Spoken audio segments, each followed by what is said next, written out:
continues, and today, picking up where I left off in Disco Elysium, and Dev is here already. Welcome to the stream. Before I even started, wow.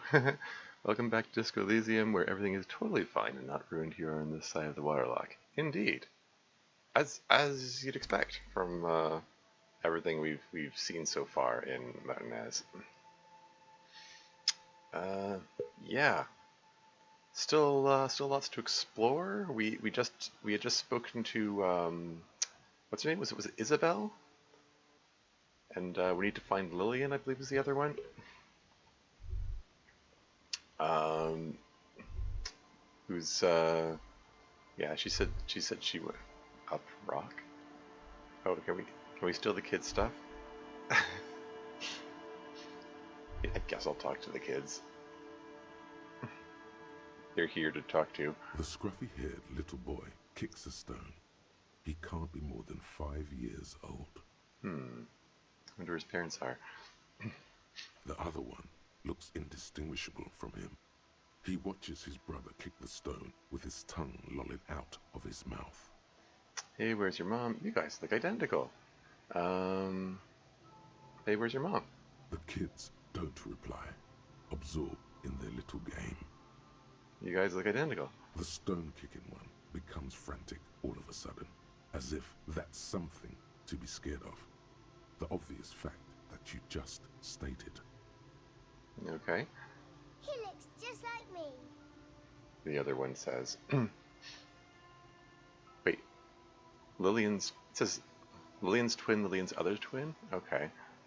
So, they didn't say who their mom is, but okay, apparently these are Lillian's kids. Yeah, I said that. The boy doesn't answer. His brother throws another rock.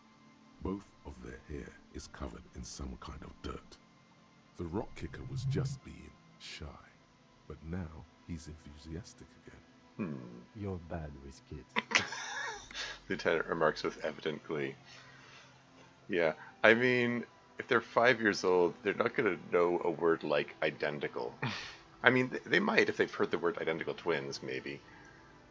But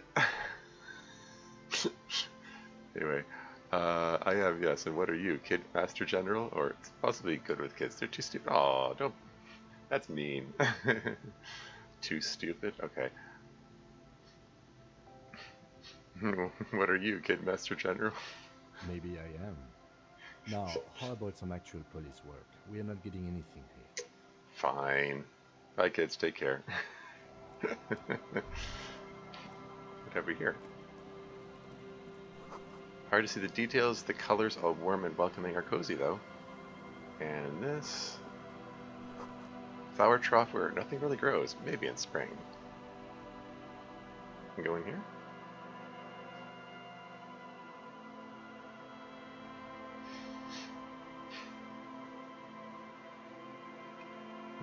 Yeah, still, jury's still out on whether I'm going to try to actually get the signatures or forge them. Oh, another kid? What's this? Industrial coal pellets burn with an orange glow? Oh, there's something I can take here. What the? Ruffed gross taxidermy? Okay. It's got a price on it, so I can, like, sell it. That seems mean. And just break into their house and steal their stuff. How about we talk to the kid? Hello, mister. A young girl, barely 4 or 5 years old, sits on the sofa. She is looking at you with frank curiosity. She clutches a small stuffed animal. Occasionally, she twirls it around. Is that a stuffed cat? Adorable. Heard there's a girl here who has armored gloves. Is that you? Oh yeah, that was one of my mission objectives. Where are your parents? Are the twins outside your brothers? What's that? Point the stuffed bird hanging from the ceiling. What's that thing you're holding? Point at her toy.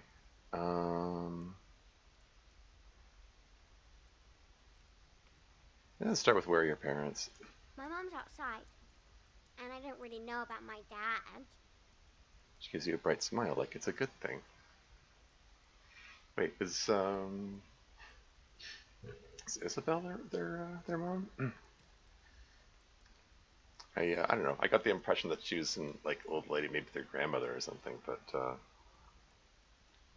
I don't know, maybe she aged prematurely. I mean, she said, like particularly because she's saying like she has, like her eyesight is going. Isabel said that all her kids have moved away long ago. Yeah, exactly. Like I don't know, like who wants to raise kids here? Anyway, um, are the twins outside your brothers? Yes. They don't want to play with me. They're older and play outside. She frowns. And you said that they're older than her, and they said that you said the internal monologue said they look like they're 5. Anyway, They look the same. Sometimes I can't tell them apart. they look identical, right? I said the same thing. There's that word again. They look identical. She said. She slowly processes the word, then snickers with laughter. Okay, I heard there. Let's down to business. I heard there was a girl here who has armored gloves. Is that you? Oh, I had gloves. Very big ones. Heavy, too. She looks alarmed. Where did you get these gloves? Found them when Lemmy and I were playing hide and seek. In an empty house. Where no one lives. I think someone hid them there. Uh-huh. Well, you know, there could be evidence and stuff, so... She doesn't want you to think she stole them. Yeah. Where are the gloves now? I hid them. The twins were going to take them. They're stupid. She lifts her stuffed toy up and looks into its one remaining eye as though searching for confirmation. It says Little Lily, even though she didn't introduce herself. Anyway. We're going to need those gloves. It's for important police business. He enunciates the last 2 words carefully. Oh. She doesn't seem to understand, but the lieutenant's tone has conveyed to her the important part. They're in my sandcastle. Behind our house. Under the sand. You can break the castle. It's not very good. Aww. In my sandcastle, so she points somewhere outside. Behind her house, under the sand, you can't break the castle. You can break the castle, not very good, okay. Feels mean to smash a kid's sandcastle, but okay. What's the thing you're holding? Pointed at her toy. It's Lammy. Aw. He's my friend. Sort of. Like... She holds the fuzzy beast up to demonstrate. Oh, so that's who Lammy is. I guess it's not a cat. I guess it's a lamb. She said when she said Lammy and I were playing hide and seek. Huh? She's playing pretend. How adorable. Lambie is a stuffed lamb that, admittedly, has seen better days. One of the eye buttons is missing, and the fur is tattered in several parts. Lammy looks like it's falling apart. Aw. Lammy looks soft. Okay, well, pleased to meet you, Lammy. Let's play along with let's play pretend here. Okay, well, pleased to meet you, Lamby. Lammy usually doesn't like strangers. But you're also fuzzy, like Lammy. Adorable. What's that? Point at the stuffed bird hanging from the ceiling. It's a grouse. Huh. She yelps, smiling broadly. You might be able to get on Gart's good side if you replace the broken skewer you almost certainly broke. Oh. So that's why it's takeable. Part of that mission to get on Got's good side. I don't know. I don't like the idea of stealing their stuffed bird here. Yes, but what's it for? Can I have it? I know someone who really likes stuffed birds. Or okay, thanks. I mean, again, she's a little kid. I don't think it's hers to give away.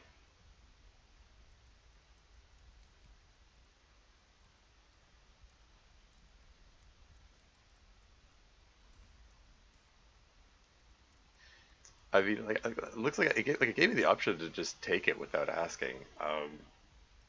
Probably the game doesn't penalize you for it or anything. I don't know where he's gonna put it. Just imagine it's got this wings out spread here. Is he gonna like put it under his coat? Video game logic, or adventure game logic. I don't know. I guess I'll ask anyway. Sure, just go and get it. I don't like it anyway. It looks angry. Got experience for asking. Alright, you just need to grab it from the ceiling and go. Bye! The girl's large, curious eyes remain fixed on you.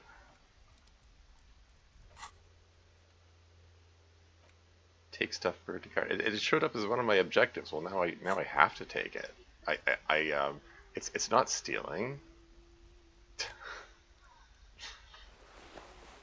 Ruffed gross taxidermy. So hey, we got on the way to another objective. Dead body of a grouse stuffed with some unknown material. From a distance, it might just pass off as the real thing. Bird itself looks extremely ruffled and slightly grumpy. Cool. Okay, well, there's nothing else interactable in here.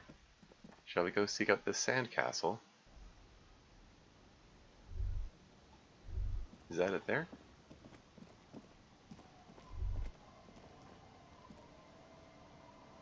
There's a little toy shovel next to it. Weather has not been kind to Lily's little sandcastle. The once mighty towers are quickly eroding away. You can see something shining back to you from what must have been a vast underground catacomb network. Vast underground catacomb network? Broken, reach in the catacombs and pull out the shiny object. Say broken out loud, I guess, first. The little castle? The reigning lord must have come upon some really tough times to let it sleep in such decrepitude. The lieutenant smiles a little. Okay, reach in the catacomb and pull up the shiny object. The walls and floors give way to the giant's greed, collapse and present you with a pair of ceramic gauntlets. There you go. Evidence for the case. Rare Kim... Oops, sorry, hold on. Yeah. Rare Kim conceptualization check success? Yeah. Congratulations. That's the gauntlets down then. We're doing good on the armor collection front. Yeah, well, you got the boots, you got the gloves. Well, I mean, the boots went for processing. You still need to find the helmet and the body piece, I guess. I think someone said the didn't the helmet get thrown in the pier or something? I can't remember I don't know. Could have said something about it. It's a clothing item? Wait, I can wear them? They give me +2 interfacing? Clenching and unclenching your fist has never been so fun. The tiny ceramic plates make a lovely clicking sound when your fingers move. The gloves are a bit sandy. The grip is phenomenal. Huh. Okay, I'm still wearing the drama bow tie.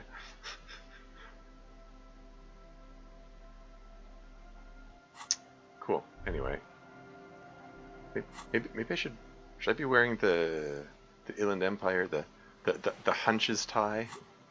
Save the drama bow tie for when I'm talking to people. For that matter, maybe I should put glasses on. Visual calculus glasses or logic glasses? Or no, that's empathy. Oh, it's empathy glasses. These are the logic glasses. Reduced authority. Let's go with visual calculus. Or maybe I should go with logic, because I took a logic hit from the Superstar Cop thing. Anyway. Okay, let's wander around a bit, I guess. Actually, well, yeah, let's go down here. I think, yeah, there's more stuff to interact with here. What's this? It's gonna be more money. Oh, hey. Tear! Which is also basically money.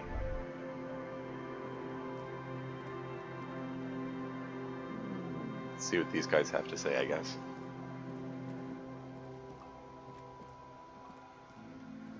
I am the law. Good No, I'm to kidding. see you, friend. Do I have deals set up for you, buddy boy? He spreads his arms as if wanting to embrace you. What are you talking about? Good to see you too, friend. I'm a police officer, not your friend. I am the law. Yeah, let's go with the polite one. Good to see you too, friend. So what do you want? I got smokes. They're cheap. Very cheap. I got Pilsner. Great deal. You won't get a better deal on that piss. Spirits I can let go for 300 real. I also have speed. And by speed, I mean amphetamine. He is the law, yeah.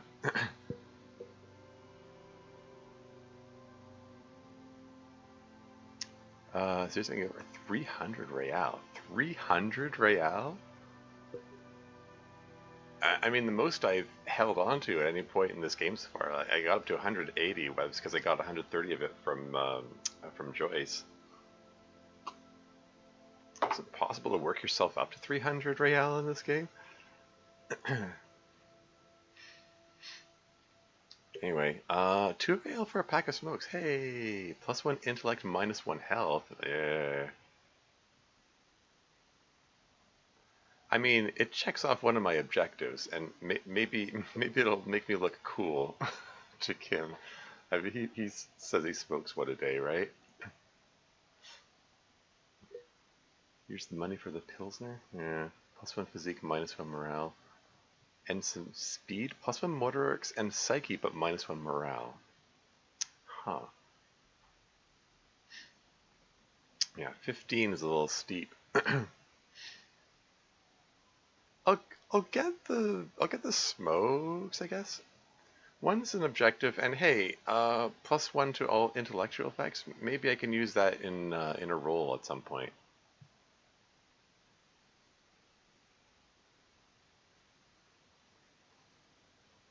Yeah, let's get a pack of smokes.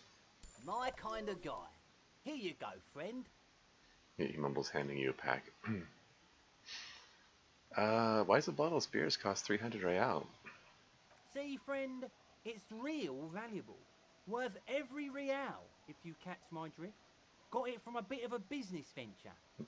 Brings out a 1 liter bottle with bluish fluid. 1 liter. So it's like 2 of these. I guess this is a half liter. Anyway. No, to let him speak, or no one can buy spirits for 300 real. That's crazy. Or I'll just have the spirits and not the story today. Thanks. Oh, come on. Just nod and let him speak. You know, it's funny, actually. He bursts out laughing, then takes 3 gulps of his Pilsner and stares at you intently. From Tumblr and Disco Elysium, I was expecting there to be some kind of addiction mechanic that would add to long-term dosage to take drugs. Yeah. I remember that quote. Surprised not only by the absence of any such mechanic, but also that the benefits of drugs greatly outweigh the cost. And then you discovered there actually is addiction.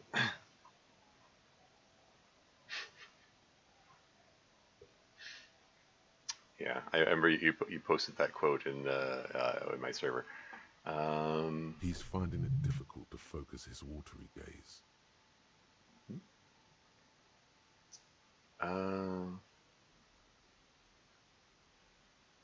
Yeah. Downing 3 bottles of Imperial and smoking an entire pack of cigarettes before doing anything or attempting any check, and it was only then that I realized that there was in fact an addiction mechanic. Yeah.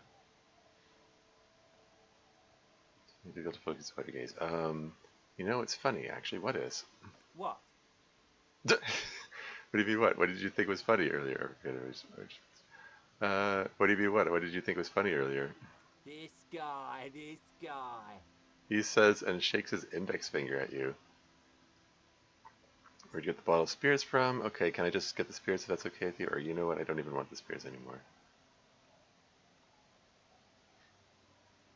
Where'd you get the bottle of spirits from? Oh, this is medicinal spirits. The good stuff. Got it from the doctor's office. Huh. I got one of those scientific ampoules a few months ago. Torpedo, they call it. It's supposed to keep a man from taking a drink. He spits a nasty yellow clot on the ground before you. Blech.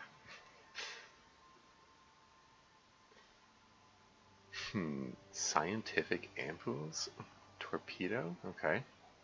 Didn't stop me for shit, that's for sure. 5 lemons with half a pack of butter and you're good to go. His voice rings with pride. It's a good tip, I should remember it, or that sounds dangerous. 5 lemons with half a pack of butter? What, is he saying that this counteracts the effect of the torpedo? Anyway, that's a good tip. I should remember it. It really isn't. In a week, the goddamn kidneys started giving me all kinds of hell. Finally, the missus took me to a private doctor's office. Not a charity, the real thing. I mean, you mentioned his kidneys specifically, which suggests that he really has a serious medical issue. Kidneys being the organ that filter your blood into urine, so I mean, they get rid of excess stuff that you don't want in your bloods. So failing kidneys is bad news. You're basically slowly poisoning yourself. When you, the patient, know the kidneys are the problem, you do indeed have a problem. Exactly. Those arseholes charged me £4 to remove the damn thing. But I came out on top after all. To remove, as in remove the kidney? You said kidneys plural. So he's got one functioning kidney, or maybe barely functioning kidney, and he's still drinking. Assholes. Have they no shame taking money for a service they provide? Okay, how? He swallowed the whole ampoule, and maybe that's what he removed? Oh, really? Oh, okay.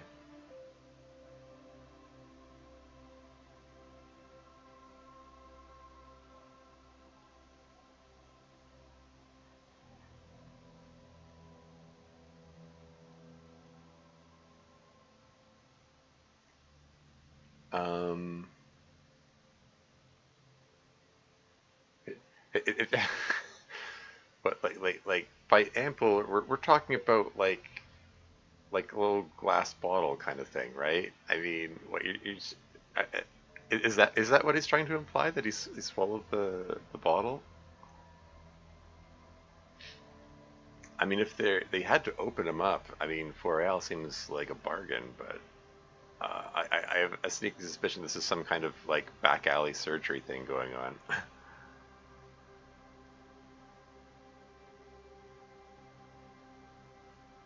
These are just assholes. Have they no shame taking money for a service they provide? Or okay, how?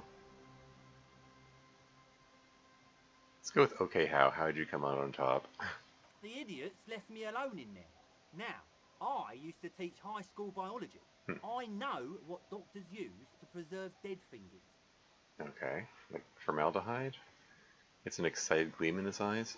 Fight 3 cans of this blue medicinal stuff from the back room. Threw the snakes out and voila! What's left is this beautiful blue stuff. 98.7% almost pure alcohol. Huh, okay. 2 I already sold to these fine gentlemen here. But this last one is yours for £3 if you want it. Is the implication that they're drinking it? That sounds real unsafe. They're lucky if they don't go blind. Don't say it.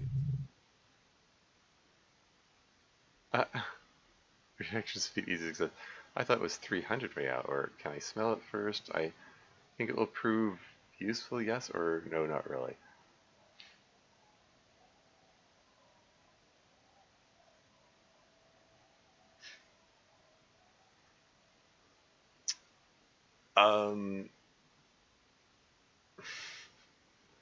Is he just so forgetful that he just forgot that he said 300? Okay.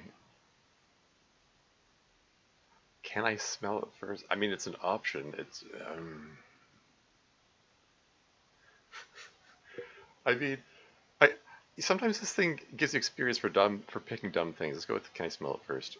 Yeah, be careful. It's extremely flammable. One spark and the entire city of Revachol is wiped off the map. No kidding. Maybe it can be used for that. Something would be of interest to Miss Ida, if you're still there, Dev. The arsonist. Running gag. Anyway. Yeah, but most of the audience watching this might not know what I'm talking about if I say Miss Ida, if they're just here for the Disco Elysium. Anyway, he corks the bottle and holds it on your nose. Okay. Feels like someone set a mustard field ablaze right inside your nose, then drenched it in tear gas. Uh-huh. Your nose is a singular source of pain, but at the same time, you don't remember the last time you felt so alive. Yeah, I needed a 14 roll for this one. I would have had to have 5 more points of pain threshold to pass that check. Hmm. In all fairness, that might be attributed to the retrograde amnesia. So, what's the deal, friend? Want the spirits or not? I think it'll prove useful, I guess, or no, not really. I mean, 3 real. Um,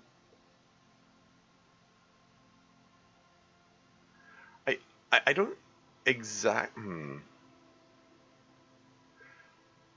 Like, I hope we're taking it for burning purposes and not for drinking purposes. Like, drinking this stuff would probably be really terrible. Um, eat a 3 for an incendiary weapon is a steal. Yeah, I know, right? Yeah, I mean, I've got 31 real here, and we just found a free place to spend the night, so we don't necessarily need to spend the 20 for staying at the Whirling in Rags. So, what the heck? Let's go for it. I think it will prove useful. Yes. 3 real and it's yours, friend. The deal of a lifetime. Just occurred to me, is this the same voice actor as Everard? Oh well. Well done. You got it. That's a much more reasonable price right there. Makes sense now. Yeah. Here's the money for the spirits. Just make sure to enjoy that one, friend. Quite the business venture you set up here. Oh, the system's been good to old Rosemary here, and I'm milking her like a bitch goat in the backyard. He's got a proud gleam in his eyes. What do you mean? You see, friend, man makes his own luck, and I made mine real good. Got my hands on 3 bottles of liquor exquise, sold 2 to the fellows around here, and immediately invested the profit. Bought cigarettes, bought beer, even bought a bit of speed. And look at me now, I've got everyone on my hook. He spreads his arms and smiles a crooked, toothless smile. Looks like you're on your own hook too. Impressive entrepreneurship, point to his vice stand, I approve. Got a permit for this little shit show. I am the law. Yeah, right after buying stuff from him, you got a permit for this? Looks like you're on your own hook too. Of course, of course, of course. It is what it is, you know. What it's always been. People, buddy boy. It's the people. The drunk raises his pilsner and nods. He has long forgotten what you were talking about.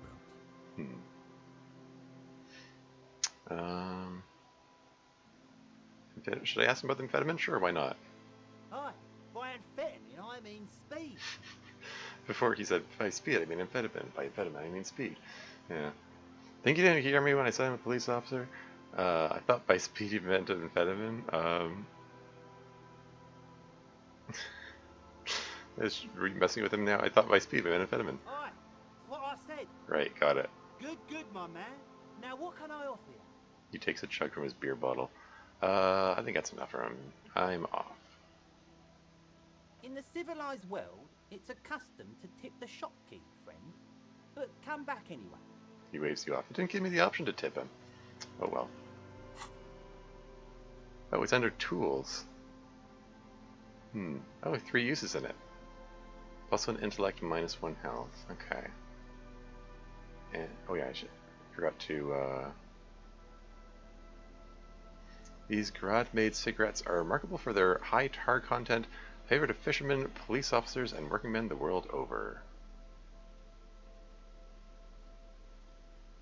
Interestingly, I can pawn this for more than I paid for it. I can actually profit off of that. How about that? Blue medicinal spirit. The liquid has an unearthly blue tint, the kind that might or might not, but definitely does, glow in the dark. This is 98.7% pure alcohol. Keep it away from an open flame. I don't have the option of taking it or using it.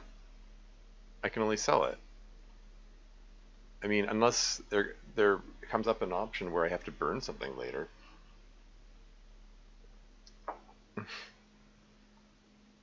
And I have a feeling that's going to be the case. Oh hey, this is free money? Yoink. Should I talk to the other two guys? Hey, tequila! Idiot doom spiral? 30-something man clad in a two-piece Lycra trademark tracksuit puts down his Pilsner and extends his hand in greeting. What is this knockoff Lycra or something? Good to see you. How's business? How's the whole reality situation treating you? Reality situation? Shake his hand? Sure, why not? So what's happening? He picks up his beer. Wait, tequila or... Well, nice meeting you. I gotta go. Wait, tequila? What's this? How's the whole reality situation treating you? Oh no, he knows us. Yeah. I mean, it's pretty well established that Harry has the look of an alcoholic about him. Like, you know, his puffy red nose and stuff. Anyway, wait, tequila? Yeah, tequila sunset. How are the, high-concept, reality-based adventures proceeding? Is this a meta moment here, or is he? Hey, for all we know, we've met before. Anyway, Good. These people know your true name. Looks like it has preceded you, Mr. Sunset. More on that later. yeah. Oh yeah, I'm Inland Empire. I'm still wearing the Inland Empire tie instead of the drama bow tie. Oh well. Not too hot. I'm on a 50-year losing streak. Reality makes me aggressively sad. Don't know. People tell me I'm a cop. I'm getting used to that. I have re-entered reality to conquer it, to bend it to my will. I am the law.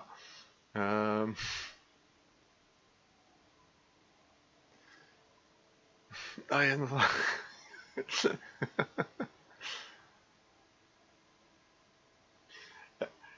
I feel like I want to do a run of this, where anytime the I'm the law option comes up, I'm required to say it.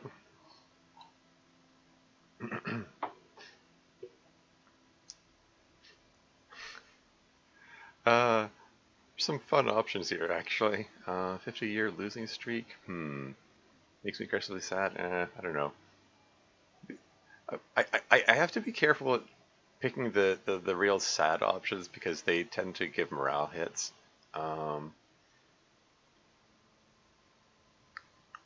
Let's go with people tell me I'm a cop. I'm getting used to that.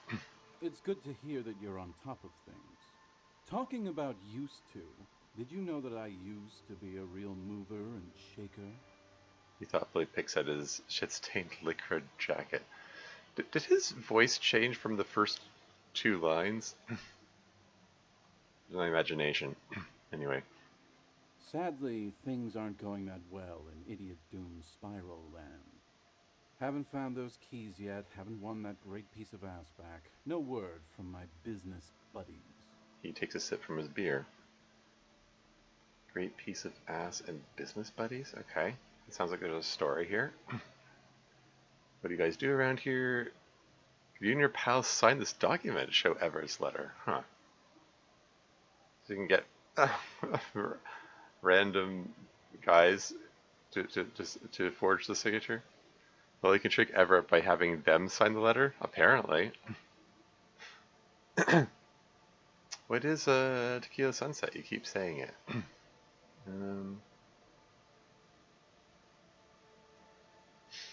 I mean, I think I want to actually find Lillian before I see about forging signatures. But yeah, what is Tequila Sunset? You keep saying it. It's you. You're Tequila Sunset. How do you know this? We've met before. Don't you remember? Yeah, like I said, I had a feeling it might have been here before.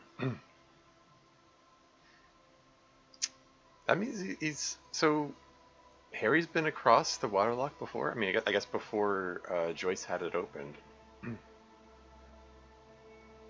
Hmm. I'm gonna say no. Let's be honest about it. I mean, these people probably the sorts of people who would understand. I don't think you're ready for that grade of reality yet. Huh. It'd be ill-advised for me to tell you. You gotta go do the intro yourself. Come back when you've been to the motor carriage. Tequila. He sips his beer. I don't think you're ready for that grade of reality yet. It'd be ill-advised for me to tell you. You gotta go do the intro yourself. I don't know. Again, this is feeling meta. Come back when you've been to the motor carriage, Tequila. The motor carriage? Like, he wouldn't be talking about like Kim's motor carriage, would he? Or is there another motor carriage around here? Go follow the footsteps in the snow near the one. Hey! Is this spoilers? Don't spoil stuff. I'm trying to explore. Like, don't tell me, hey, this happens when you go do this and go find this. Like,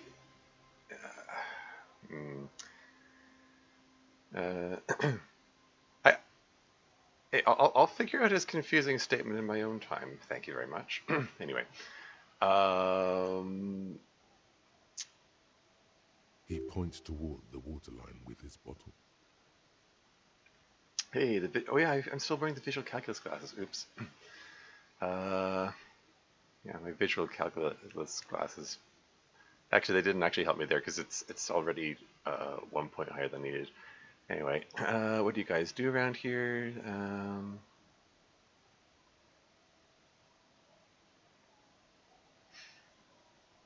Gotta go do the intro yourself. Come back when you've been to the motor carriage, Tequila. Okay, well, alright.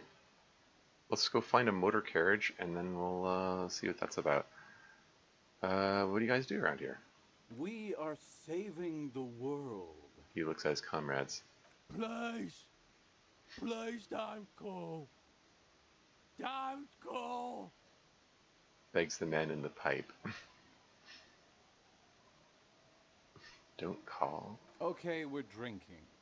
We're drinking alcohol. That's what we're doing. I tried to save the world once, a long time ago, with enterprise, creativity, and willpower. But that didn't work out.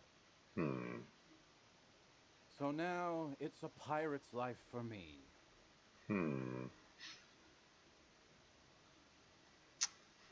Okay.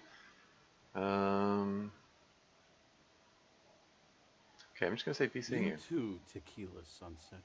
I have a feeling I'm gonna come back to talk to him anyway. Here, let's put on the drama bow tie. Let's take off the minus authority glasses. See what this guy's got to say.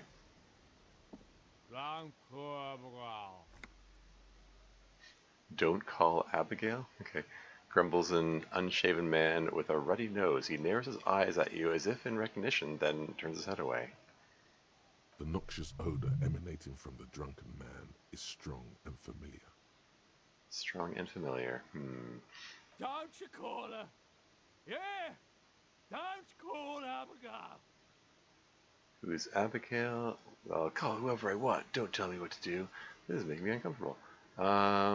Who's Abigail? Abigail. Don't you fucking call Abigail. He draws out a disgusting snort that mumbles, waving a finger in your general direction. Don't call Abigail. Who are you? What's your name? Where am I? What is this place? Why shouldn't I call Abigail? Tell me about your friends. Or walk away. Why shouldn't I call Abigail? He snorts and beckons you to lean in closer. Lean in or don't lean in. Let's lean in. Why not? Don't call Abigail.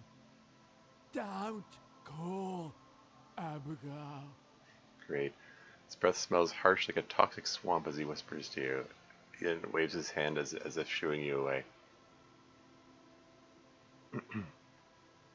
And who are you? What's your name? Don't call Abigail!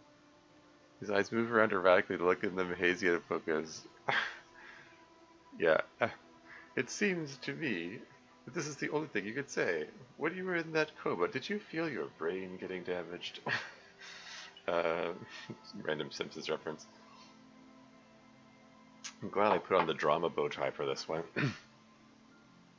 Where am I? What is this place? The man hiccups, then mumbles something unintelligible. Tell me about your friends. Point to the others. Don't you fucking call her! Hear me! Abigail? He glares at you. His voice trembles with every word, becoming ever weaker. Abigail, he whimpers in the end. I don't think I'm going to get anything valuable out of him. I mean, I can say I'm an important official investigation and Daniel answer my questions, but I think maybe it's best if I just walk away. Don't call Abigail. He whimpers softly, his voice trailing off into nothingness. Alright then.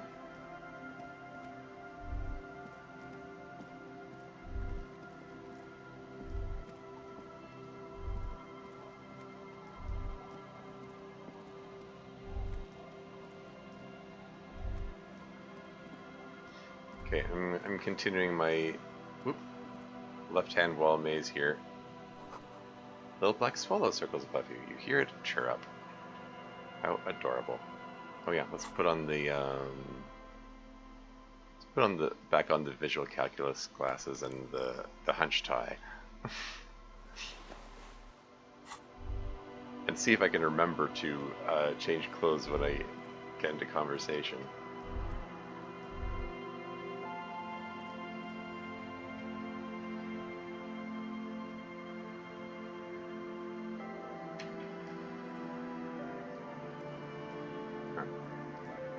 Insurmountable waist-high fence. That's the name of a trope. In video games, there's often like invisible barrier. Like there's nothing visible here. I just can't go any further. And yeah, the trope is insurmountable waist-high fence, which I think is kind of hilarious.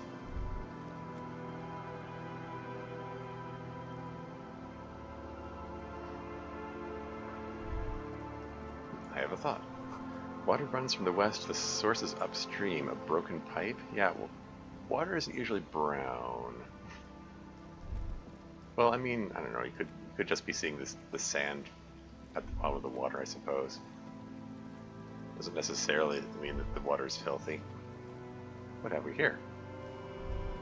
If I wasn't holding down the right click constantly, I would be able to see that. Anyway, free money. Broken barrels? What's this? Rust-eaten letters read Mazout. Okay. A wheel from a car? The rear tire of a motor carriage adorns these reeds. Okay,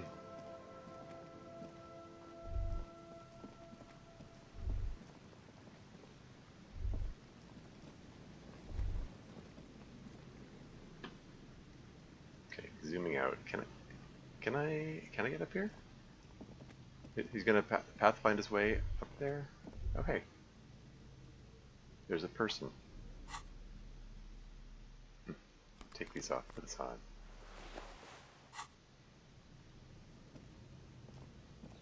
Design at its finest. Oh, is he gonna try to get up there? Oh, okay. Guess I should have double clicked on him. And Mikhail noticed the windows, especially with how there are no windows on the south side. This was to deal with. A blond man stands next to his son, pointing to the weather-worn ruins. He sees you approaching and smiles. Trant Hiddlestan? Why do I know their names before I even talk to them? You officers, come to investigate the historic subtext of West Martinez? I'm Trant Hiddlestan. You must be Kim Kitsuragi, right? I was just telling my son about this building. Not a lot of people realize the historic significance here. Very rich in hypertext. How does he know Kim Kitsuragi? He says you must be Kim Kizaragi, which means he hasn't met him before. He has a connection with the 57th precinct or something. Huh.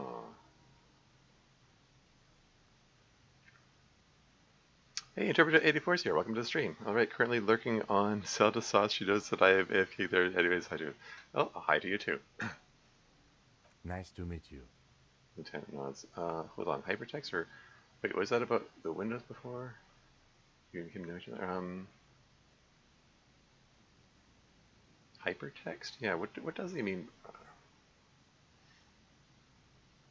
What is hypertext? Yes, hypertext. Young Carp and the collection of cultural hyperlinks. Okay. Like hypertext, hyperlinks. Those are like online terms, but this is supposed to be the 50s, where theoretically those things don't exist. So I don't know. HTML. He's just making up fancy words. This doesn't mean anything. He's talking about Nanosoft. I mean, maybe. Like it says failed electrical recherche et développement on research and development on the wall. Like there it did feel like there was some meta stuff going on in the other conversation. So I don't know. Thanks, Half-Light, you boorish edgelord. Anyway, wait, was that about the Windows before? Oh yes, so Mikhail. They had to deal with monitor glare, especially in the summer. They still had vector monitors back then. That was 49 years ago.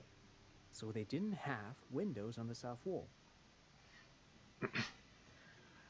Monitor glare while using Windows?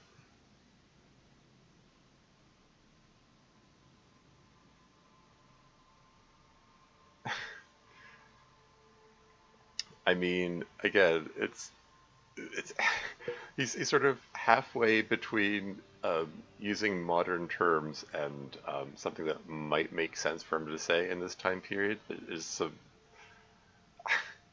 some weird meta stuff going on here.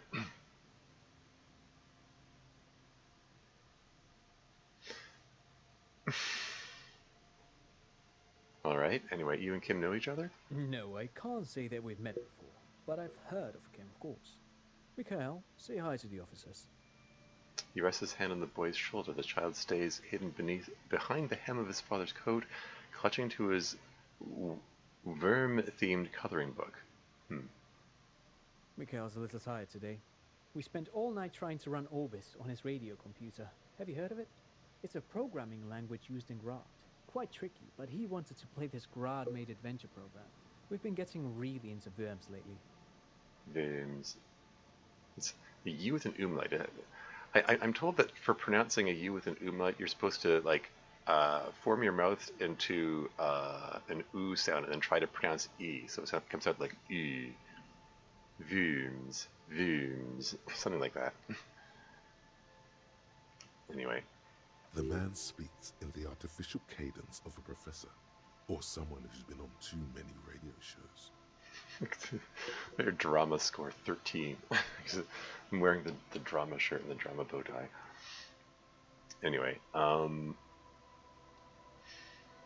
so talking about radio computer programs, I wonder if this guy could have the password to that filament thing.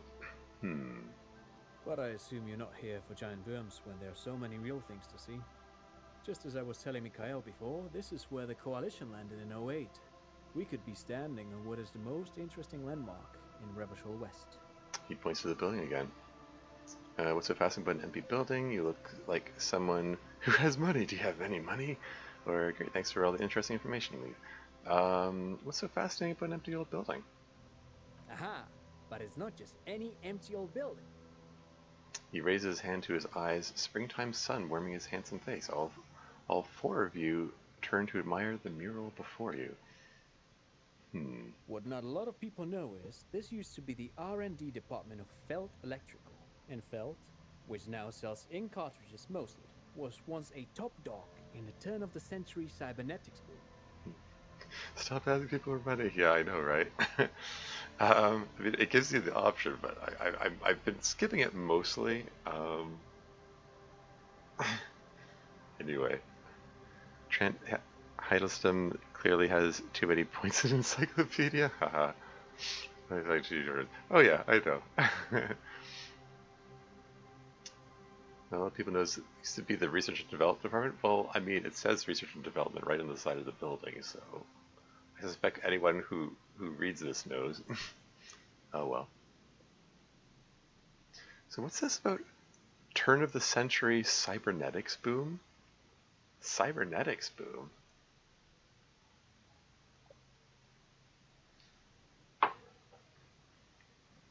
So this lends itself to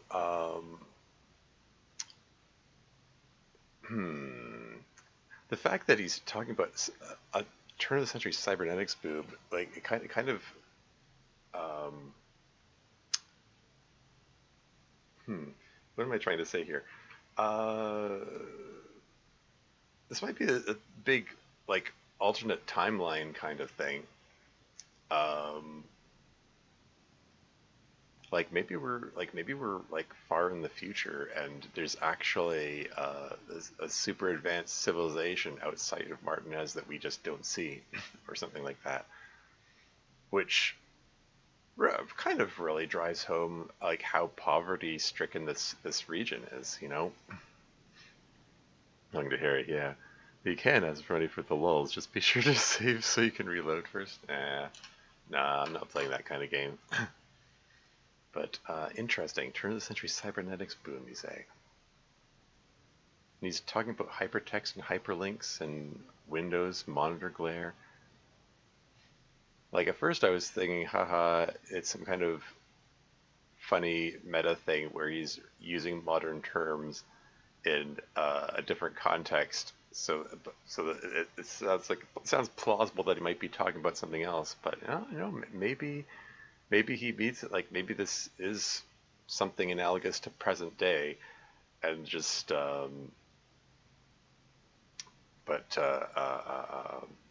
yeah, like this is just such a war-torn, poverty-stricken area that they're forced to subsist on like ancient, comparatively ancient technology. Although it doesn't explain Kim's like antique-looking car, I suppose. Anyway, moving on. Hold on. What's R&D? What's an R&D department? Or huh. Encyclopedia failure. Challenging. Required a roll of 12. Hit 9. Windows behind my computer can somehow drown my monitor, even though the light comes into the house from behind the monitor. Oh, really? Huh. I mean, yeah, I get the whole glare issue. Like I've Windows behind me. Most of these streams I do are like in the evening or night. Anytime I do daytime streams, the light looks all wonky. But yeah, I constantly have these blinds closed. I mean, I have them closed anyway because my room is on the first floor, so it's disconcerting seeing people walk by my window out there. So yeah, basically just have these closed constantly. Wait, your character doesn't know what a research development department is? I mean, like, the game kind of gives you the option of playing dumb, like playing really dumb sometimes. Sometimes, like there's one point in the game where you can pretend you don't know what money is, you know?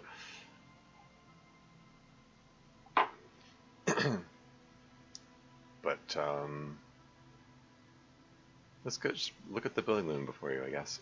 It looks old and weathered, with seagulls picking apart its stone and metal carcass. Bushy undergrowth has taken hold of the collapsed rooftop. Some kind of bird has set up a nest on a broken windowsill. Yeah, I mean, the fact that they had a research and development department that needed a big building like this suggests that at one point in its history, Martinez was in, better condition. Like maybe before the war happened, who knows? Well, at the very beginning of the game, your character probably doesn't know who he is. Yeah. Yeah, I mean, he woke up with amnesia, so... Yeah, hey, let's ask him. Wait, what's an R&D department? Apologies, it's an acronym for research and development. They don't use it anymore. They don't use it anymore. Oh, so maybe the whole world's in a post-apocalyptic state. He smiles brightly, laugh lines around his eyes. You're probably more familiar with RTD, research and technological development. Technological development? Okay. So maybe not post-apocalyptic. I don't know. Moving on. Mea culpa. You are not familiar with that one either. This man is a bookhead. Yeah. I don't think I've ever heard of this Feld Electrical. That's not surprising. Only a vestigial ink cartridge and ferrotape manufacturer remains. Ink cartridge, ferrotape manufacturer. When you're talking about ink cartridge, like, my first thought is, like, ink cartridge for a printer, but, I mean, they have made references to radio computers, so they have computers, so they would need to be able to print things, so having an ink cartridge makes sense for that. I'm thinking about other related, like, old technologies, like typewriters. Would those need an ink cartridge? Ferrotape manufacturer? Okay, anyway, moving on. He just has a suit jacket. They started out as a midway electronics outfit in Königstein 2 centuries ago. After an aggressive move to Revachol, Feld became a global player in the emerging personal electronics market of the pre-revolutionary era. Okay, so they were an electronics store 2 centuries ago? There you go.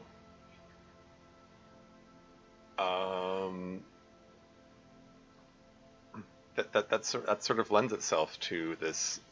This is the far future, and and Martinez is just behind the times, kind of deal. Oof.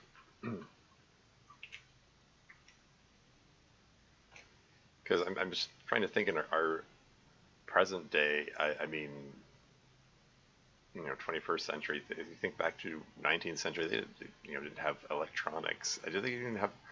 When was it like? When was electricity discovered, for that matter? I mean, or at least the technology to like harvest the power of electricity at all. Anyway.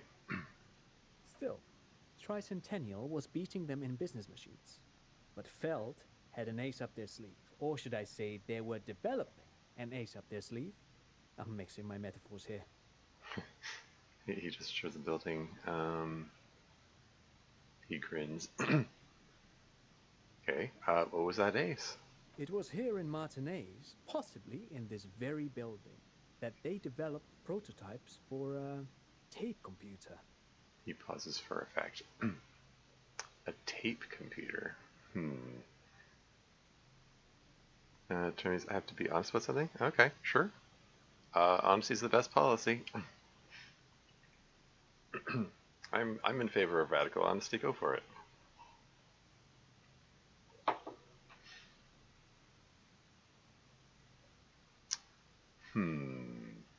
Develop prototypes for a tape computer? So are we talking about 2 centuries ago, or? I mean, I don't think this building is 2 centuries old, or is it? I don't know. Let's move on. A tape computer. An elegant folding mechanism of rollers and ferrotape ribbons, portable enough to be a take-it-home solution. Revolutionizing business machines, possibly even bringing them to the average consumer. Personal computers, eh? I only joined the stream because I noticed that Zealous was streaming, but I saw that you were streaming as well. I immediately hopped onto your channel. Cool. Oh, thanks. Very flattering.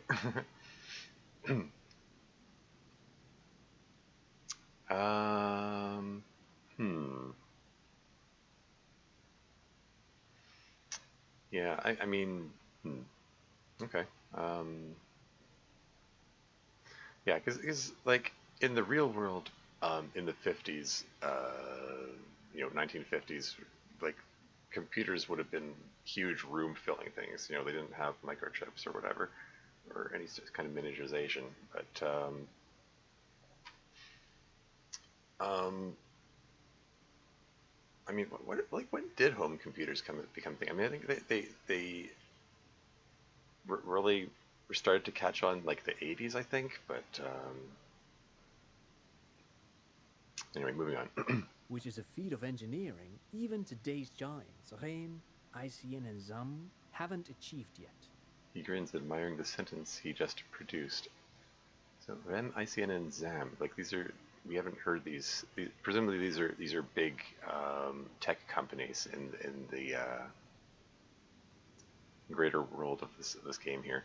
He assumes something like a combat stance, facing the wind. What happened? Indeed. What? The revolution! The boy wiped his nose on his sleeve. Yeah. So revolution being the war that occurred here. Unfortunately, their moonshot project never made it to the market. Feld's move to Revachol backfired. The revolutionary government liquefied their assets and expropriated those very advanced prototypes, possibly from this very building, or one of the adjacent ruins. He pauses, pointing to the other building, then continues. All of this was built by Feld, even the boardwalk. Wild Pines built Martinez proper as a resort for their middle management. Feld built this side of town for R&D. Saying that Feld Electrical built this boardwalk? Look under your feet, or what happened to the engineers, company people? What did the revolutionaries do with those advanced tape computers? How those tape computers work? Did they work like radio computers, or was it something else? Let's just work through these in turn. You're saying that Feld Electrical built this boardwalk under your feet? Yes, they even built a pleasure wheel, but that got destroyed in the war. Pleasure wheel? Pleasure wheel? What could that be referring to?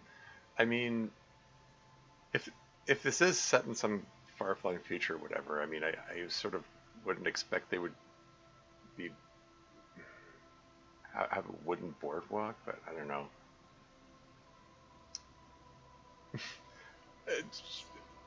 Okay. A pleasure wheel? Tent looks wistfully at the horizon as if picturing gondolas rising to the sky. So, are we talking about like some kind of Ferris wheel thing, like some kind of amusement park thing, or is this some kind of? Are we still talking about futuristic stuff? Does Kim know what a pleasure wheel is? Is he looking wistfully because he's imagining it? Perhaps reminded of a childhood memory. It's clear he would prefer there were a big wheel lighting up the coast. Yes, to lure in their star engineers. This part of Martinez was nothing but reeds before Feld arrived. They had to make the prospect of living here attractive. It was supposed to become a global center for innovation in cybernetics. But history had other plans.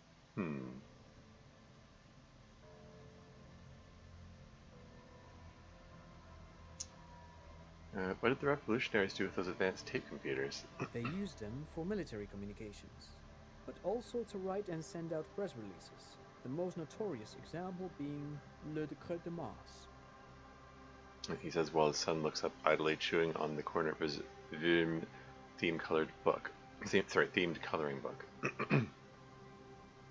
And what was that? What's the Mars Decree? I mean the radio transmission sent out to news agencies and world governments by the newly created commune of Revachol on the 7th of March in the year 02. Yeah, I think it's a Ferris wheel. Yeah, I mean that's the impression I got. It's just if it is a Ferris wheel,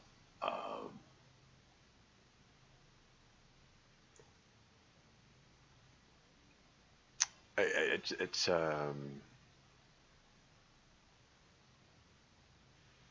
just seems like a weird addition in the backyard of an electrical research and development company. 1902 or 2002, I know, right? Or maybe 2222 or 2202 or something like that.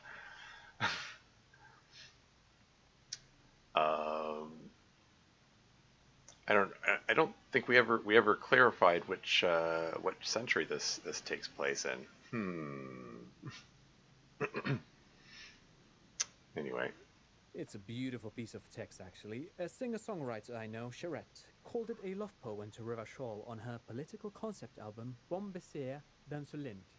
You should read it. Every local library in Revachol stocks a copy of the decree.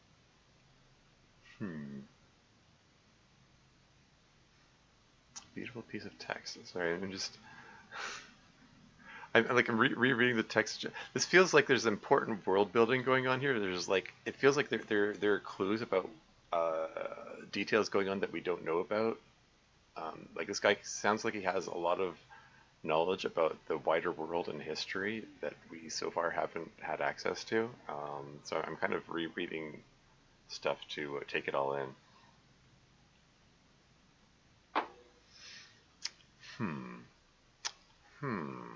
Should read it. Every local library in Liverpool stocks a copy of the decree. Maybe it's something we can look up. Maybe the bookstore has it. Okay. But yeah, the March decree, le décret de Mars. I tried to get Mikhail to memorize it. Tried to. Someone was much too interested in worms to be paying any attention. You look at the son who starts giggling, his face hidden behind the book. The kid takes a peek at the green and silver worm on the cover of the book, already forgetting about this part of the discussion. What happened to the engineers, the company the company people? Oh, I'm afraid it didn't end well for the boys. But this story is a bit too dark for little Mikhail here. Now, if you were to ask about tape computers... It smells as if he's somehow personally responsible for this bleak turn of events. Didn't end well for them? Is it too dark for the kids? Is that implying that they got killed or something? Or I don't know, tortured or something? Okay, well, anyway, how did those tape computers work? Do they work like radio computers? Actually, no one knows. No one even knows what a computer made entirely of tape would look like. But word has it, they were very elegant, exquisite, alien-looking turn-of-the-century hardware. He raises his finger, remembering something. Turn-of-the-century hardware. Which century? 10 years ago, I did a little freelancing, I guess you could say. I was a special consultant for an exhibition at the Wompty Dumpty Dum Center in Vredefort, Oranje. It raised the same questions, and we had lengthy discussions with Paul Ockerman, who was head curator at the time. This was before the twins Keith and Guy Jews joined the team, trying to...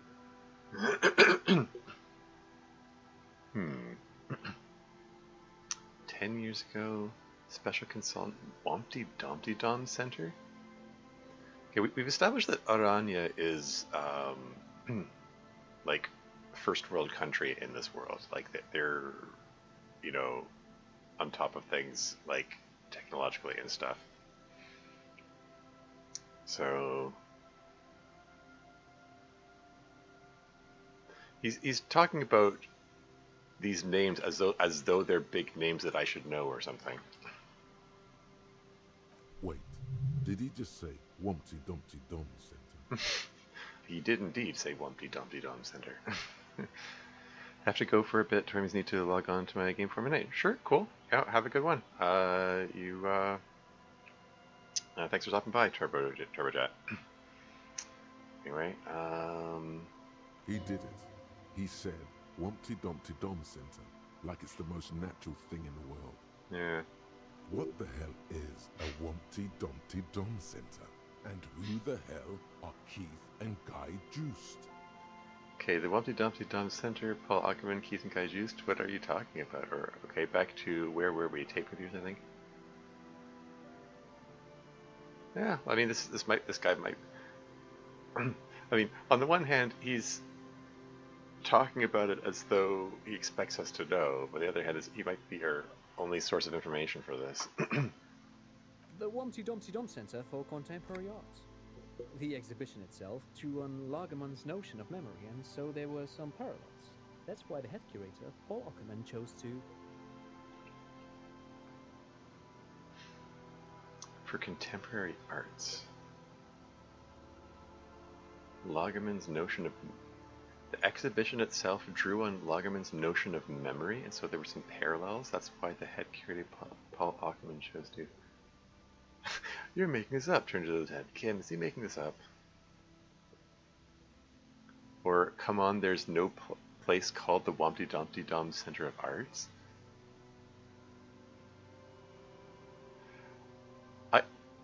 My only options are to accuse him of lying here.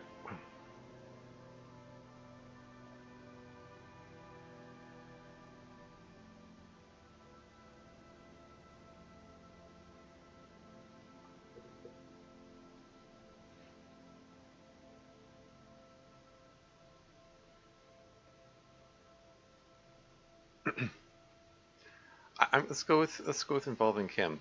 What is Kim's take on all of this? Anyway, making this up. Turn to the lieutenant. Kim, is he making this up?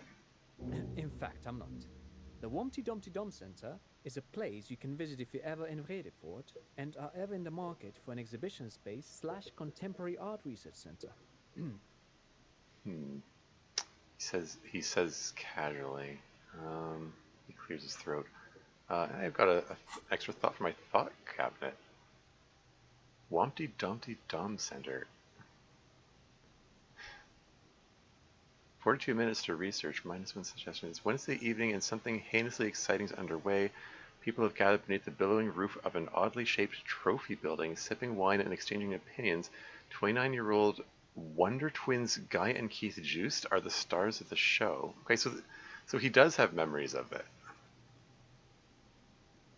With their bomber jackets and white sneakers, head curators of this art exhibition. It's a Wumpty Dumpty Dummiest event of the year, and all the cool kids have RSVP'd. Where are you if you are not there?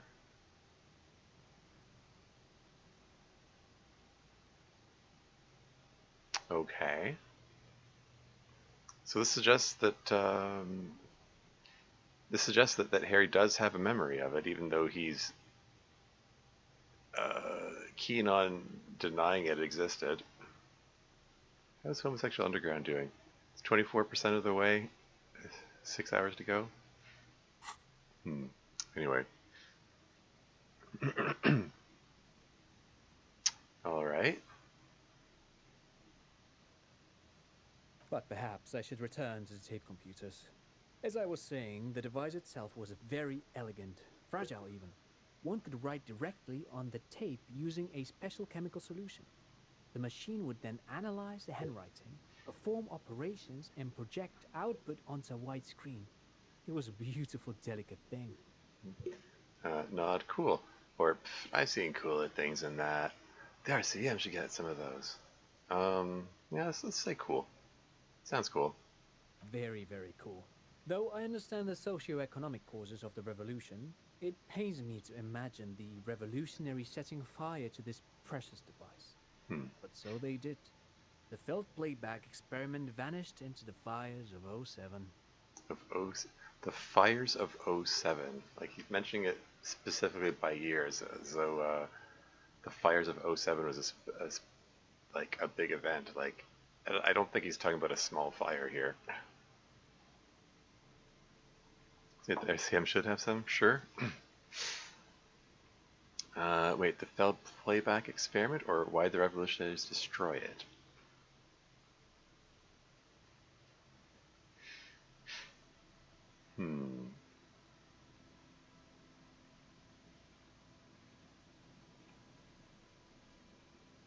Let's go with wait, the failed playback experiment? Yes, the official name of the prototype. Some sources report it as the Feld playback experience, but those are incorrect. Why'd the revolutionaries destroy it? Who knows? Maybe it was an accident, or maybe they didn't want the technology to end up in the wrong hands. Either way, they're all gone now. All 3 versions of the prototype. Nothing but debris and ashes remain inside that building. He takes a step back. The boardwalk creaks mournfully in the wind. Got experience for that. Okay, I want to ask something else. But of course, what else? He smiles and ruffles his kid's head. I want to hear about the Feld building again. You look like someone who has money. Do you have any money? Or great, thank you for all the interesting information. Yeah, well, I picked all the options. I mean, I know that there are some sub options within the options, and I could probably go through the entire conversation tree, but I'm just gonna move on. Thank you for the information. Interesting information. No, thanks to you for having me and little Michaela here to pick your brain. A very interesting conversation indeed. Very interesting indeed. There's another wall for me to look at here.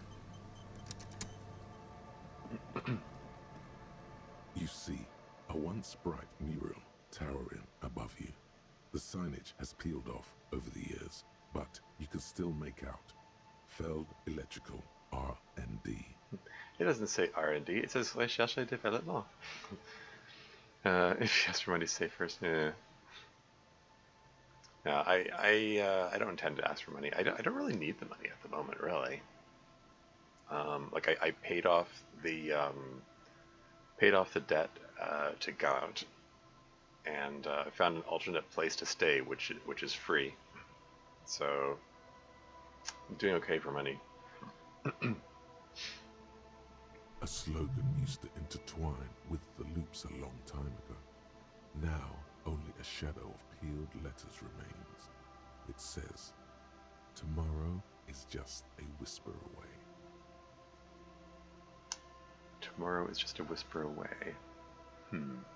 Looks like tomorrow never came. Oof. Lieutenant raises the collar of his bomber jacket.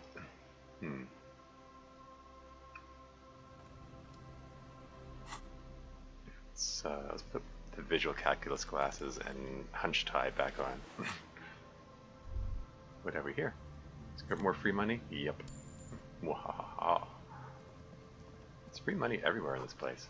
Another power box that charges nothing now, it's empty. And what have we here? Fence blocks a path, no way on from here. And there's a panel down here? What's this? Oh. Hey! Healing item. And more free money.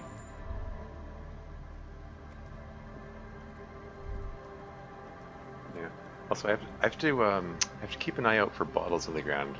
Any opportunities for tear. Bars cover these long, dusty windows.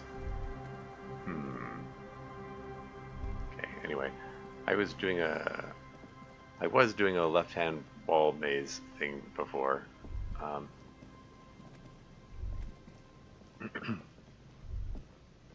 Left-hand wall maze isn't necessarily the best way to navigate a maze, but it's at least a good starting point.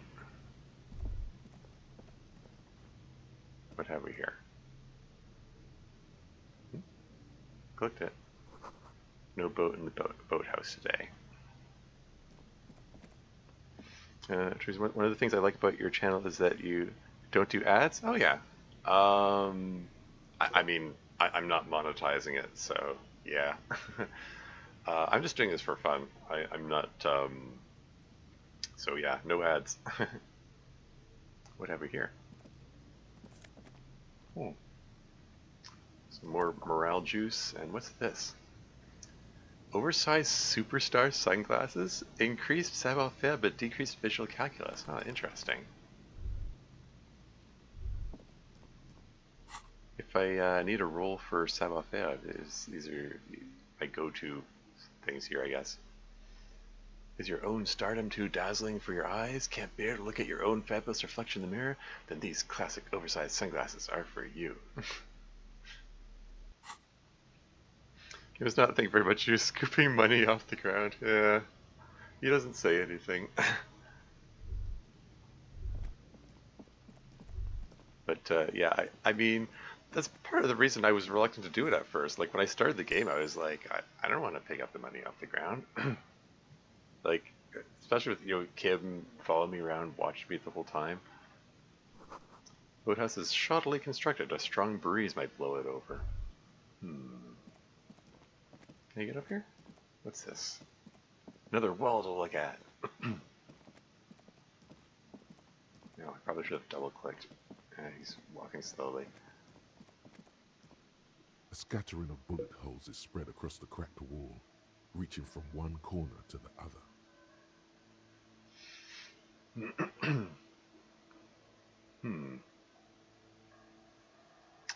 Look, Kim, even more bullet holes. Something's definitely gone down here. Well, I mean, oh, they're clustered in a row like this. This is like they lined up people to shoot them here, basically.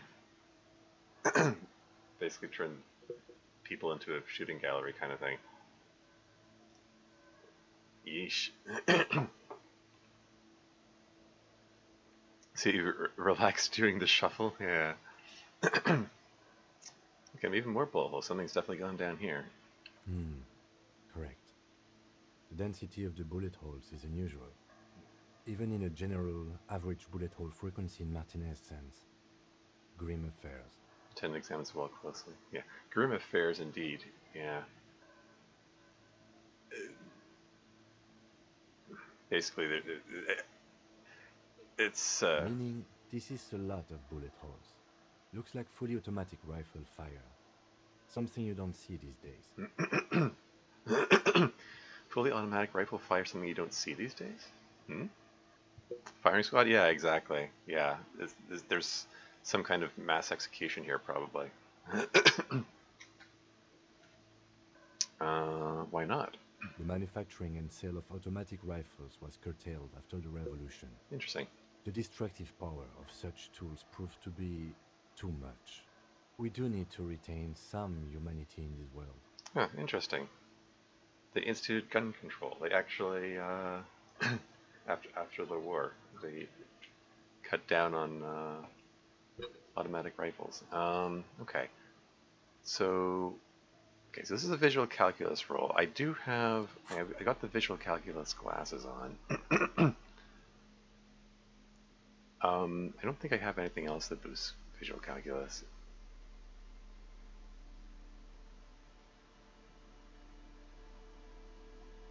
This reduces visual calculus. I mean,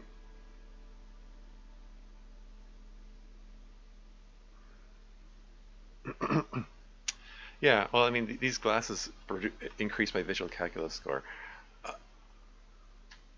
I have observed, like with the ice cream machine thing, that A scattering of bullet holes is spread across the cracked wall, reaching from one corner to the other. Like it let me have extra rolls if I took off the things that give me these little pluses, and then put them back on again. But I don't like I don't think that applies. Okay, well, let's do this as a test. I'm gonna try taking off the visual calculus glasses.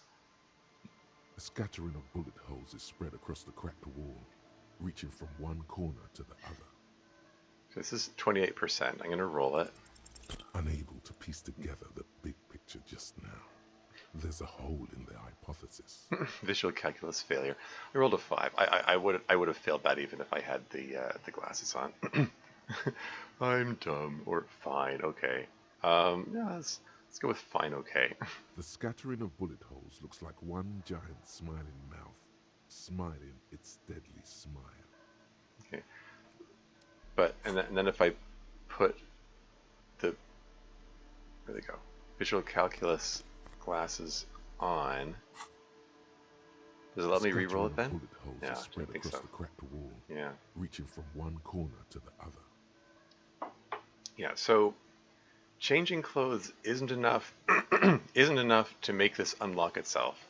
But if I get something which adds the green +1 in that field there, then it unlocks it. Or if I like put a level into visual calculus, this guy here, which I don't think it's serious enough for me to do that right now. Yeah. Yeah, basically I just wanted to test how that works, because with the ice cream machine, I was able to game the system and get 3 extra rolls out of it. Are you going to cheese it? I was trying to see if I could cheese it, but mostly I was just trying to do that as a test to see if it would let me re-roll it. But yeah, clothing items don't let you re-roll. It has to be other things outside of that allow you to re-roll. Using that reduces that try and cheese the system. Yeah, I mean I tried doing that before. I wore the -1 reaction speed, the bum hat. This guy here. Oh, sorry, no, it's -1 rhetoric. Anyway, what's this? The sign says "Entrée interdite," so entry not allowed. Ancient paint is peeling off the roof of this shaded bench covered in rust. Can I see this from here? An old ticket taker booth, no longer in operation. People paid money to park here? No one would pay now. Yeah. So hey, I mean, we talked about the pleasure element. Maybe there was an amusement park here. People are paying money for tickets to get in. And they had the research and development building there. They had to circle a long way around to get to this. I thought he was just going to walk up to it.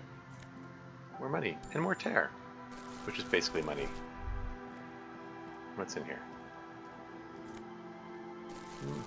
Tear for money. There's money all over the place here. Holy moly. It's just, door is not only barred shut, it is inaccessible. What's this? Found Peepo Peepo? +2 logic, -1 perception. What the heck? Peepo Peepo?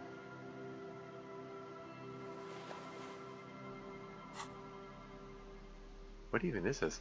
The small wire framing inside this futuristic looking found Peepo hat gives it the aerodynamic shape of a swoop skier's helmet, but none of its protective qualities. Covers the wearer's ears and eyebrows to bring down the drag coefficient. Huh. So it's a helmet. Okay. It boosts logic but reduces perception? What's perception been getting me anyway?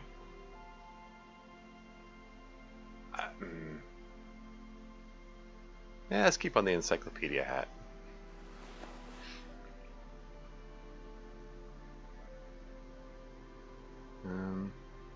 Oh, sorry about lying to you? Lying to me? Not sure what you said that was lying. Yeah. Kuno's School of Fashion, haha, yeah. Only you were a counter?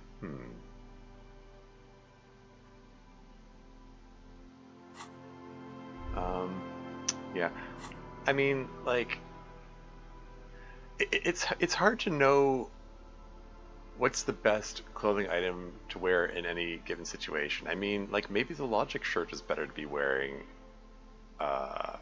Like, it probably makes more sense to save the drama shirt for when I'm talking to people. Like, maybe I should keep the logic shirt on. I don't know. It's just having to remember to change clothes anytime I talk to someone is proving to be a struggle for me. I keep forgetting. I don't know if it's a big deal. Oh, what's that? I guess I can't walk. Another insurmountable waist-high fence over here. Which way is he going to get there? What kind of pathfinder is he doing now? Okay, okay, before you go any further, can you cross this?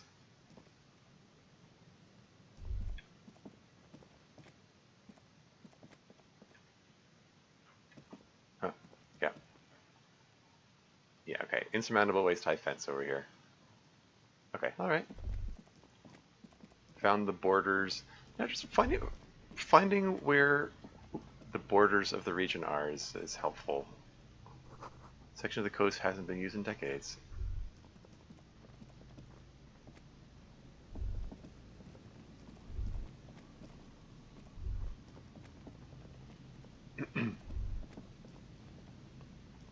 Have another thought? That patch of reeds over there, it's a great place to hide something. Kind of out of the way, being so close to the water. Patch of reeds. Close to the water. Could this be where the helmet ended up, perhaps? Wait,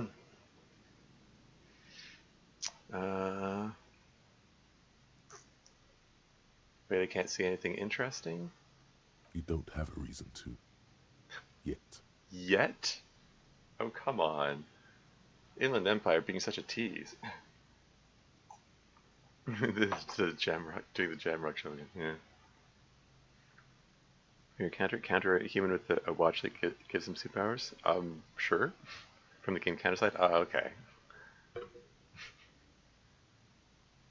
What's this yet? Is this another meta thing? Like, telling me that that I should come back here later when I have a quote-unquote reason to? Anyway, what is this about? Nothing. Just a hunch.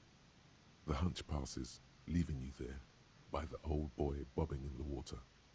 Time to go. What? Watch where you're zooming. Am I wearing the hunch tie again? Yeah, I'm still wearing the hunch tie. The buoy bobs in the water. The number on it says 11. Okay. Mental note to come back here. Presumably that's gonna... Yeah, okay. Okay, drama shirt, go. Drama tie, go. Take off the visual calculus glasses for more drama. And let's talk to these people.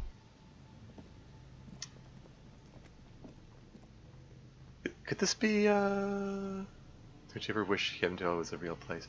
Could this be, the cryptozoologist, researchers? Perhaps. Here we go. There you go. Nice and easy. No way out, little guys. Not out of this gem.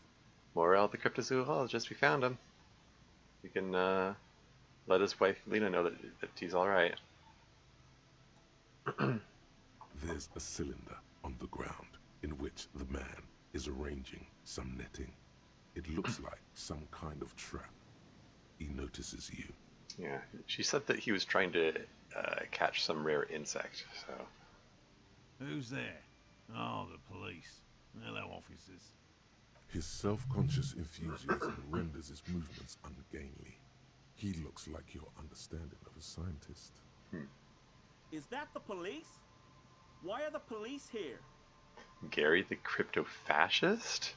Oh dear. Don't worry, Gary. I'll handle it.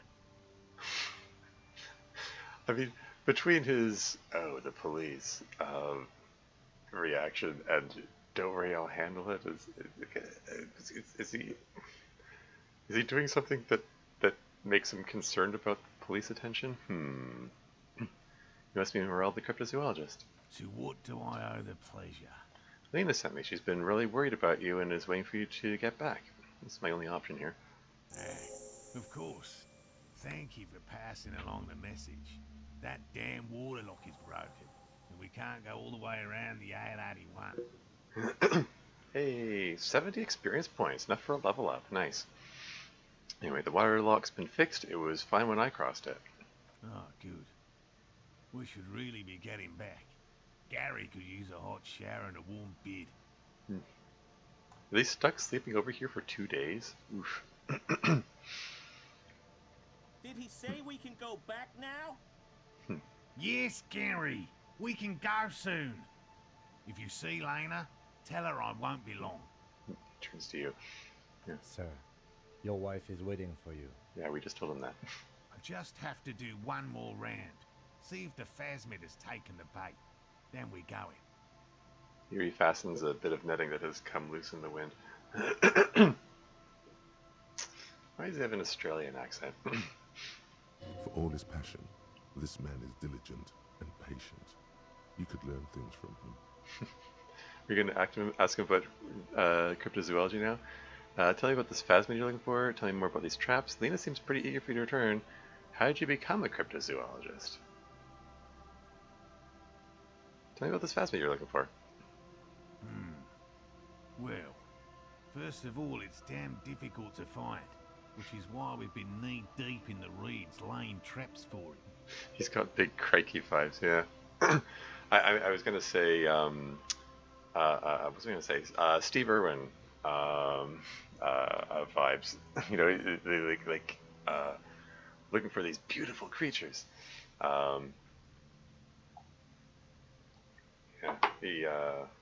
you know, rest in peace, Steve Irwin. Always had a passion for all kinds of living creatures, even, you know, strange and what people consider dangerous creatures. Anyway.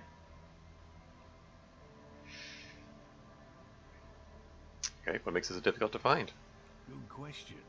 Being a phasmid of the order Phantasmodea, a ghost insect, it disguises itself as plant matter.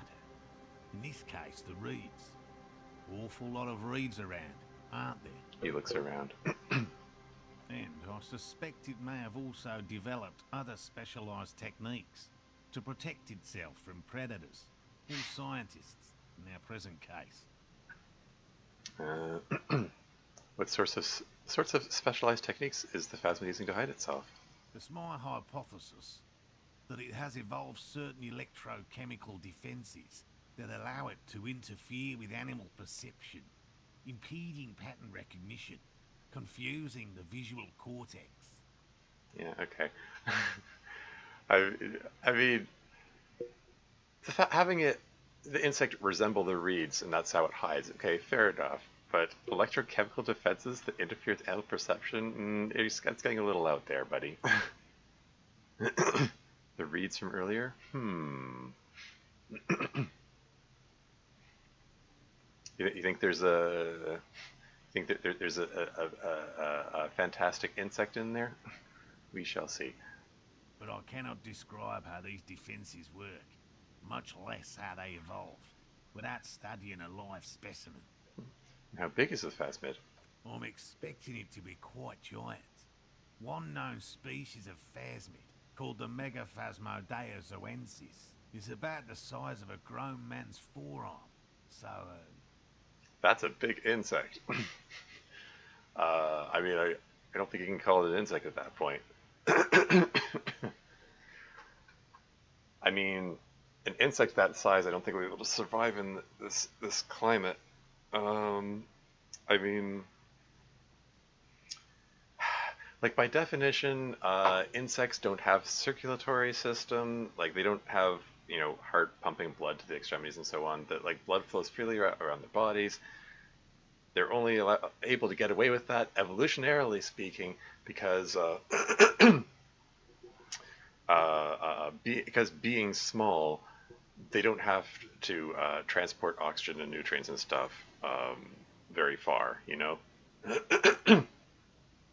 like the oxygen which is used to manufacture adenosine triphosphate in the cells, it works. It's fine in a, you know, something as small as an insect.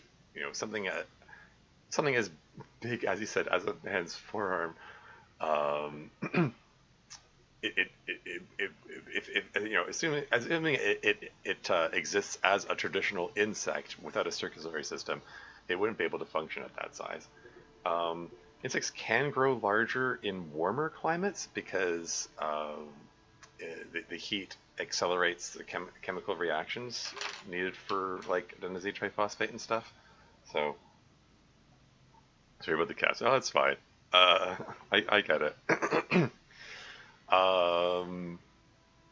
Yeah. adenosine triphosphate, or ATP, being the miracle energy source used by people and animals and pretty much like all living things in the world. Uh, I'm a big anatomy nerd. I find it fascinating.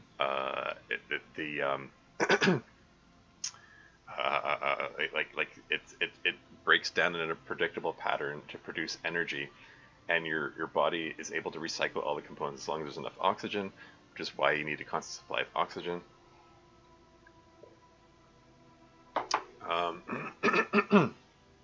And why people die very quickly without oxygen. All your bodily processes shut down. You can't produce energy anymore. um,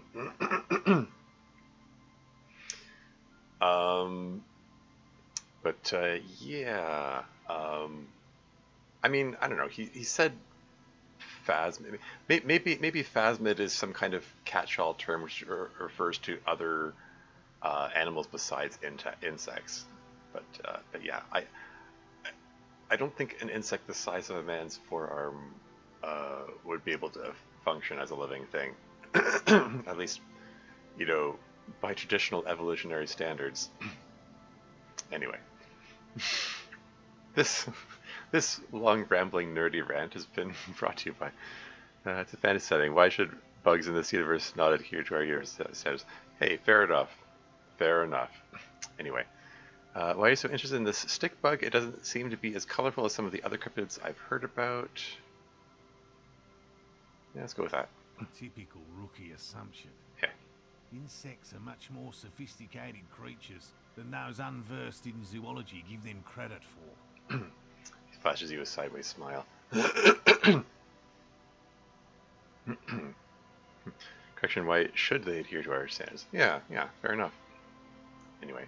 Even simply catching a glimpse of the Insulindian phasmid would be the apex of any cryptozoologist's career. But to study it and its defenses, find out how it stayed hidden so long. He shakes his head. And what have you discovered about it so far? Very little, I'm sorry to say.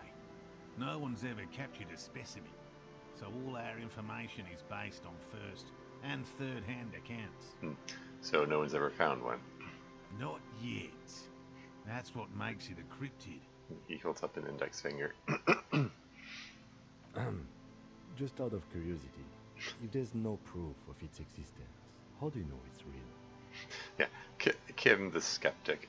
The lieutenant interjects. I know it's real. The cryptozoologist says brusquely enough that even he seems taken aback by it. By which I mean, I've heard enough first-hand accounts to believe quite firmly that the Insulindian phasmid is more than mere superstition. Lena said there has been a sighting of it here in Martinez. Maybe the Insulindian phasmid has died out. Let's go with, yeah, she said there's been a sighting here in Martinez. Yes. The most recent sighting was by a couple of teenagers along the coast here. That's what brought us to Martinez specifically.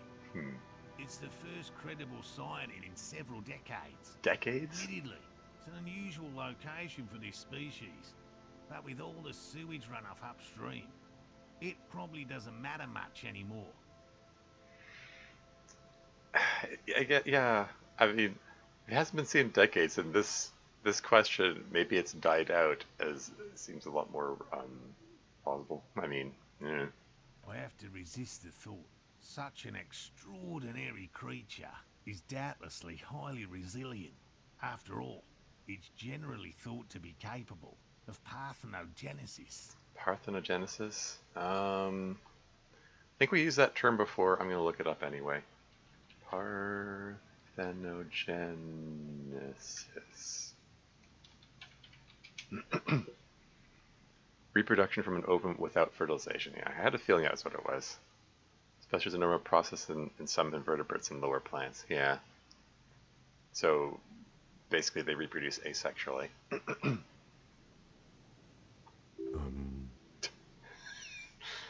Parthenogenesis, or got it? Parthenosis. Encyclopedia failure. Yeah, I only need 2 more points in the encyclopedia to have already known that. Oh well. I mean, I did take an encyclopedia hit from, yeah, Coach Physical Instrument takes a takes a encyclopedia hit, and I also don't have my no, I have the encyclopedia hat on. Ah, whatever. Ooh, come on, Harry. Parthenogenesis isn't that hard. Yeah, parthenogenesis. Yes, the females don't need males to reproduce. Makes it easier for a species to survive in adverse conditions. It's pretty clever. Females reproducing without males? A travesty. A crime against passion and common sense. Uh-huh. Sure thing, Harry.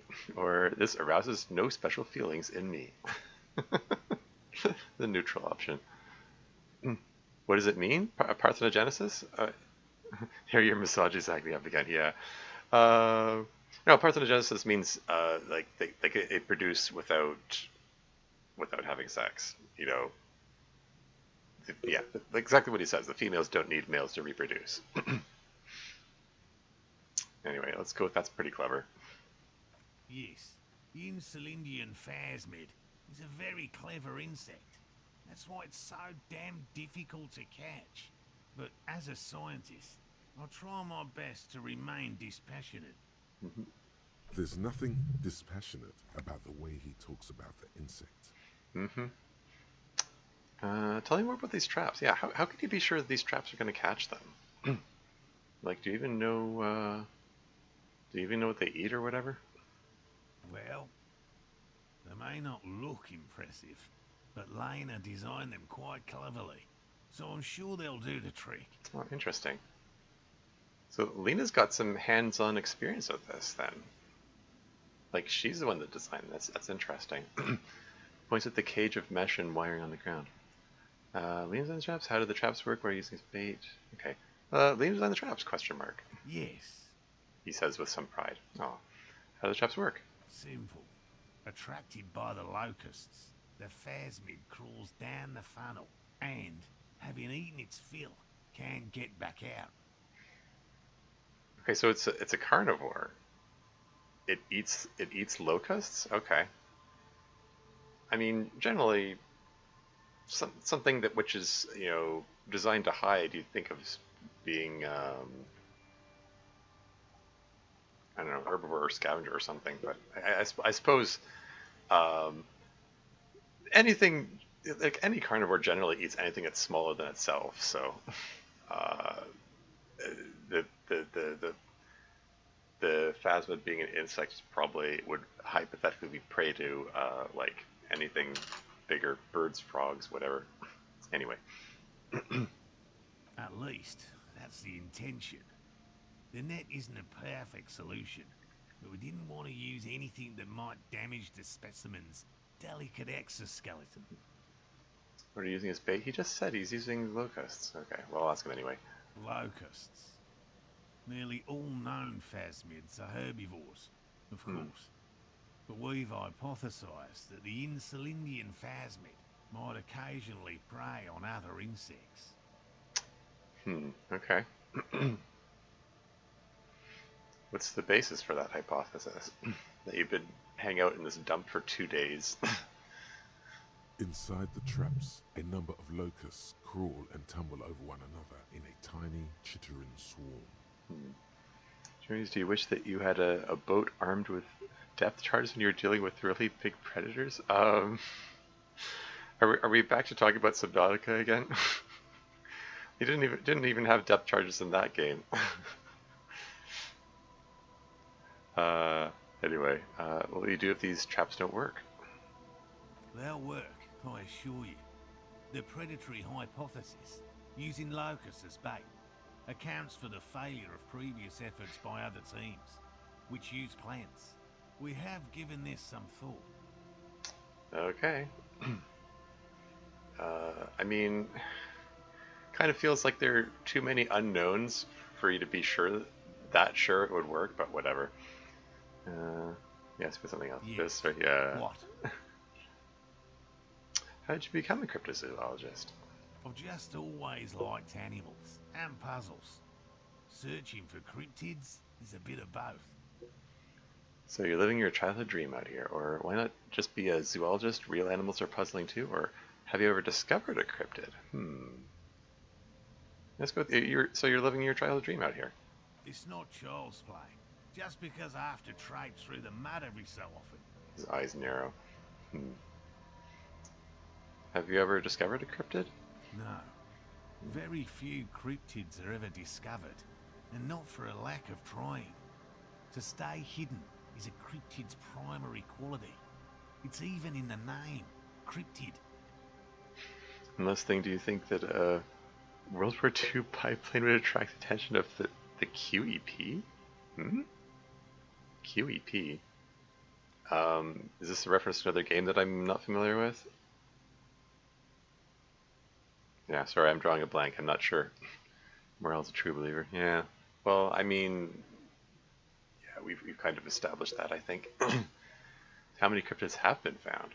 Of the list of cryptids kept by the Cryptozoological Society of Chemney, which is 4,082 items long, about 2,000 have been confirmed as hoaxes. Of course there's a Cryptozoological Society. 2,000 have been confirmed as hoaxes. Okay, sure, but how many have been found, though? Wonder how much fun of reproductions. Well, I mean, I'm sure there's lots for them to eat there, I guess. Anyway. 2 are categorized as confirmed discoveries. The rest are in differing stages of discovery, refutation, and data collection. 2 out of 8,000. sorry, 4,082. 2 out of 4,000. Only 2 have been proven to be real? Yes. The Chateau Quan forest pygmy, who turned out to be an extinct species of primate, and a cave salamander from Grad, who is, honestly, quite unremarkable. It's in a zoo somewhere. We cryptozoologists are brutally honest with ourselves, more so even than the public. With cryptids, most cryptids are hoaxes or they are never found. That does not mean we should stop searching. 2 out of 4,000 is not even 1%, or not approvingly, then the Insulindian phasmid will be the 3rd. Or, I don't even know what to say. That's a small number of discoveries. Probably done represented exactly for after all. Well, yeah.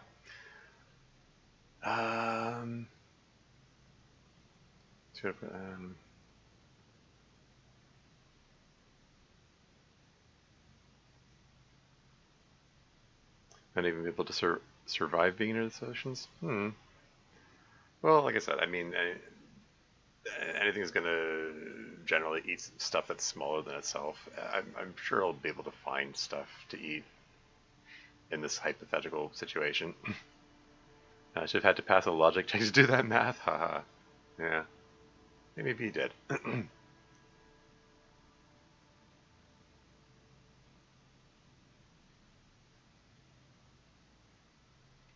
I don't even know what to say. It's a small number of discoveries. Do you know what the success rate in pharmacological research is?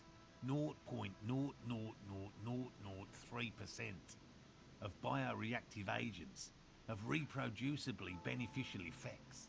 Yet science persists in the search for medicine, as we persist in our search for new species. He quoted the percentage anyway, even though I didn't mention the percentage. Anyway, okay, let's... why not just be a zoologist? Real animals are puzzling too. Real? I know you think one is a respectable profession, while the other is superstition. Everyone does. Oops, did I offend him with that comment? I don't, it's a profession just like any other. Honestly, being a cryptozoologist trumps most of the garbage I've seen people do, where cryptozoology does seem like a lot of wishful thinking. He's already distracted with 45, 46 P's charms. That's fine.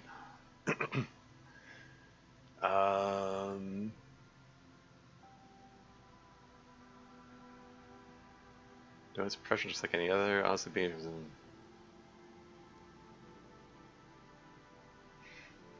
so should we continue scoffing at him, or this feels like a little more middle ground?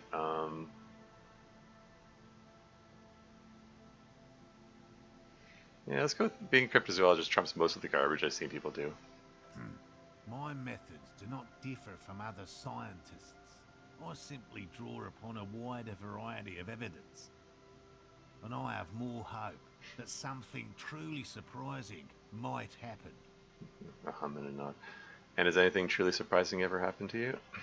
No, as I said, I have yet to catch a cryptid, although I have come close. Close enough to keep trying. The audio differed from the text again. I have yet to catch cryptid if that's what you're getting at, but I have come close. The garbage he's seen people do: murder, prostitution, drug dealing. Yeah, pretty much. Interesting. Something for later. This close call. Yeah. What kinds of evidence do you use? Everything from forgotten regional lore to newspaper accounts, like the one that brought us here, to look for the Phasmid. I keep a very open mind.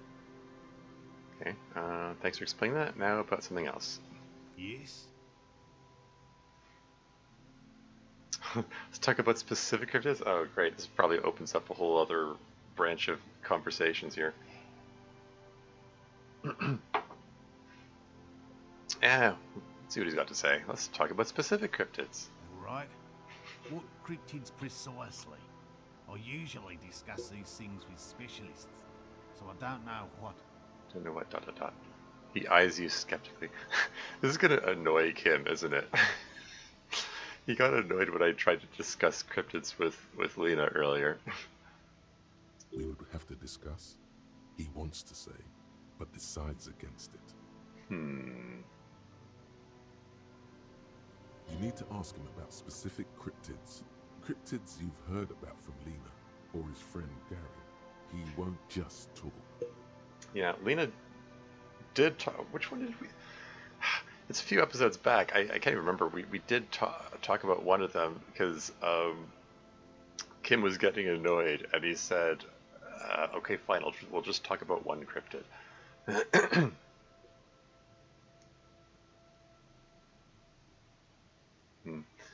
But yeah, the Gnome of Jerome. I guess that's the one that Lena mentioned.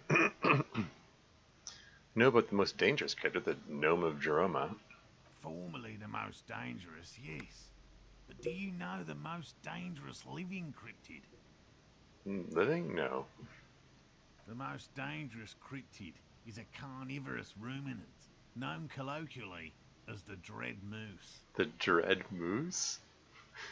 Yes. The Dread Moose subsists entirely on flesh. It has even been known to dig up fresh graves in search of sustenance. Okay. Are we talking about an animal that's the size of a moose, as in, like, huge? Like, bigger than a car? Huge? Hold on, does it also attack people? Human remains have been found deep in the forest, torn apart, then trampled into the mulch by large hooves. Infer from that what you will. Okay, what does the Dread Moose look like? Just like an ordinary Arden moose. Then how can you tell if it's the ordinary or the dread kind? You can't. That's what makes it so dreadful and hard to identify. If you found the Dread Moose, you're already dead, probably. I guess. Anyway, I'm not completely sure about this Dread Moose, or I am 100% behind the Dread Moose. I utterly believe it exists. Huh. Should we...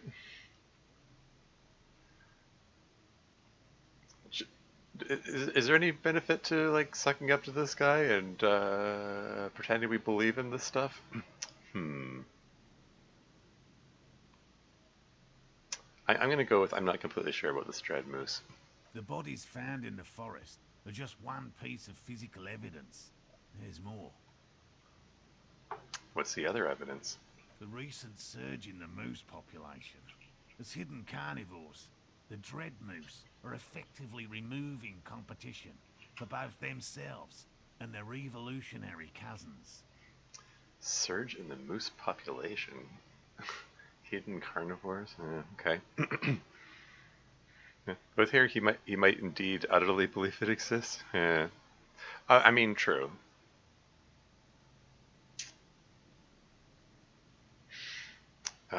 Why would it need to hide its carnivorous nature? What exactly is the relationship between carnivorous moose and regular moose? Or are there any reliable eyewitness accounts of a moose killing other animals for food?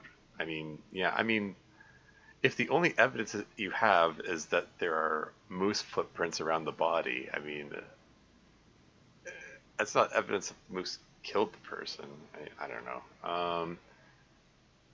For that matter, I mean, hey, even if the moose trampled it, like it could have been some other scavengers that ate the body, for all you know. Anyway, what exactly is the relationship between carnivorous moose and regular moose? The carnivorous moose are a very young species, the result of a genetic mutation that fared well in the process of natural selection.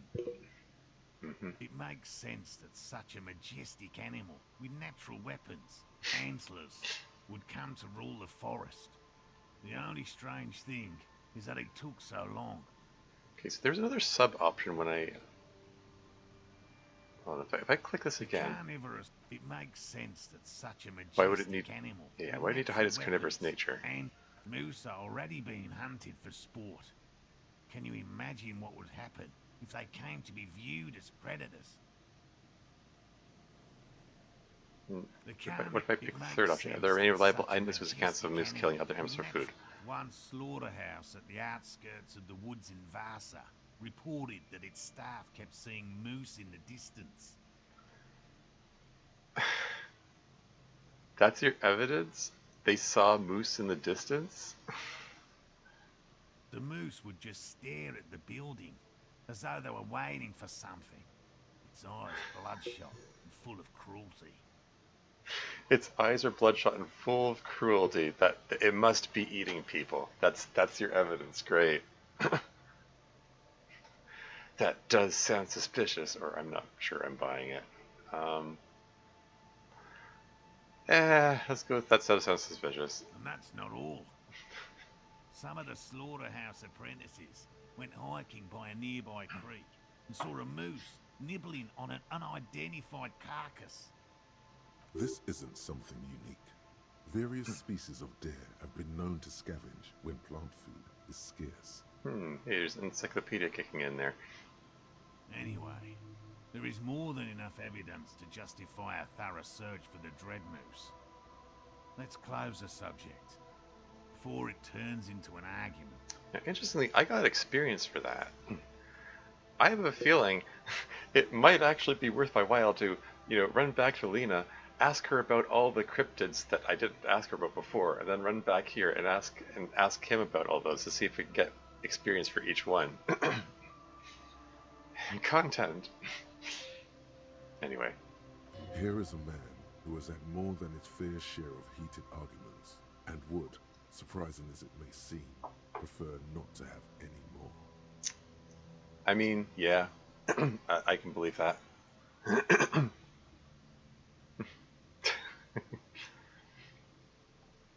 I might have been eating something suspicious, yeah. Hang on, Kim, I promise this is worthwhile. We're in the middle of a murder investigation, and we're just stopping to talk to this guy about cryptids. Just on the off chance it gives me a few more experience points. we got four points to put stuff into if I decide to. So that's something to keep in mind. I was homosexual underground doing 5.5 hours left. Okay. Which cryptid did you almost catch? You said before that you almost caught one? A willow person. It's a long story.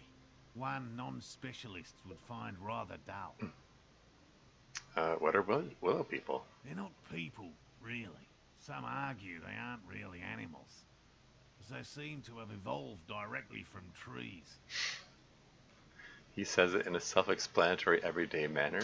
Okay. Evolved directly from trees? Okay. Um, why? Why are they referred to as willow? Are you talking about what? Are you talking about trees which get up and move around? I mean, that seems pretty far-fetched. Hey Kim, what is a murder suspect but another kind of cryptid? Funny. They can travel an infinite amount of distance in no time at all. Why not? Yeah, exactly. A dryad? Yeah. Yeah. They're very, very thin, almost flat in fact, and can camouflage themselves easily, wrapping themselves around trees and blending in with the tree bark. In that way, they're not too dissimilar from the phasmid we're looking for here. Wait, so I may have seen these willow people without knowing it? Yeah. You probably have. How did you almost catch a willow person? Gary and I painted an entire grove's worth of trees in slow-drying paint. It was a bright lavender colour. I was hoping one of the willow people would get paint on it and not be able to camouflage itself. This whole game is magic. Why not involve any more magic? I don't know. We haven't really had any proven, confirmed magic going on. It could just be this guy is a little loony, or I mean, not loony, but has an overabundance of wishful thinking that he can hope that he's hoping to find a cryptid, even though 2,000 out of the 4,000 catalog species were proven to be hoaxes.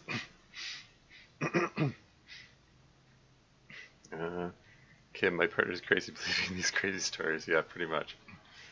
Anyway.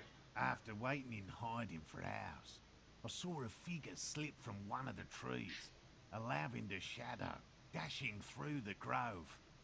And then? I chased it with a net. Not very elegant. You can't be elegant in the field. And, well, it was faster than me. A lavender shadow. A lavender shadow, he spurs. I mean, yeah, that could be anything. It could have been a person for that, like an actual person for that matter. I know you think we were snacking on funny mushrooms. It's easier to mock someone than to admit that the world might be more interesting than you've imagined. Furthermore, I'm not saying it was a confirmed sighting. I'm painfully aware of what goes into verifying such things. There is a serious possibility that I saw a squirrel or a trick of the light. I am my own harshest critic. Well, at least he acknowledges it. Okay, just tell me about a cool cryptid, any cryptid. No offence, officer, but I'm not much of a pedagogue. I don't know what I would have done if Lena hadn't persuaded me to go back to field research. You should ask her if you want interesting stories. Yeah, fair enough. Me? I'm not a people person, unless you haven't noticed. And I don't make a good lecturer. My strength lies in field work and persistence. He brushes an errant strand of hair from his eye. This is a gruff man who's been ridiculed too many times to feel comfortable talking about what's dearest to his heart. It's in his shoulders. His face is everything. Yeah. Oh, hey. It needed a composure score of 12. Oh yeah, because I did level up composure. Interesting. Like basically, this message would not have shown here if I hadn't leveled up my composure earlier. But yeah, I mean, it stands to reason that he's been ridiculed a lot. Anyway, enough tales then. Let's change the subject. By all means. He coughs and wipes his mouth. Okay, so, I mean, if I am thinking of going back to talk to Lena about all the cryptids and then come back out here, maybe I don't want to urge him to return just yet. I think I'm going to come back here. At least he knows when to stop, yeah. gonna say I'll get going. And it's been 2 hours into this. Trying to keep these streams short because I would like to try to get my sleep schedule in a better state, and I actually do have something in the morning tomorrow morning, so I think I am going to wrap up the stream for now. But I'll probably start the next one by just dashing on over to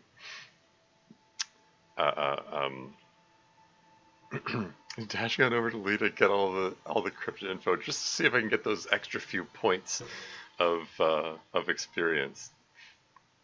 And out of I'm just taking a peek to see if there's anyone to raid. You know what? Diablo Graves is streaming. He's playing World of Horror. That's like a retro sort of investigation, like Lovecraftian horror investigation kind of game. He's someone I know from DDLC community. He knows when to stop. Try even your sleep schedule. Ha ha ha. Yeah. But anyway, it's not exactly related to this game exactly, but he's cool. He's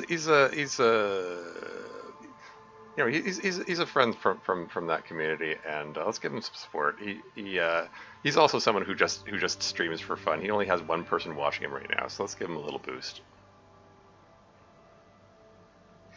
But yeah, anyway, thank you everyone for watching. Made some progress. We found the gloves. We found the gauntlets, for the murdered guy. So that's evidence. That's something significant found. Oh yeah, and thanks to Andrew Kale, my one patron on my Patreon. Thank you for your support. I have to remember to keep that shout out going for a month at least. But yeah, I think there's anything else. Sorry, just remembered I should open this thing up here. Okay. But yeah, I guess that's all for now. Oh shoot! Did the raid go through?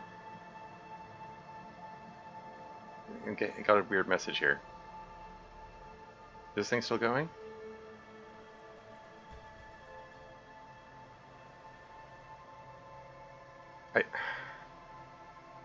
It said preparing to raid, and then the message went. I might have. Did I leave it hanging too long? Okay. Hope. Anyway, if I'm doing this right, then I guess that's it until next time.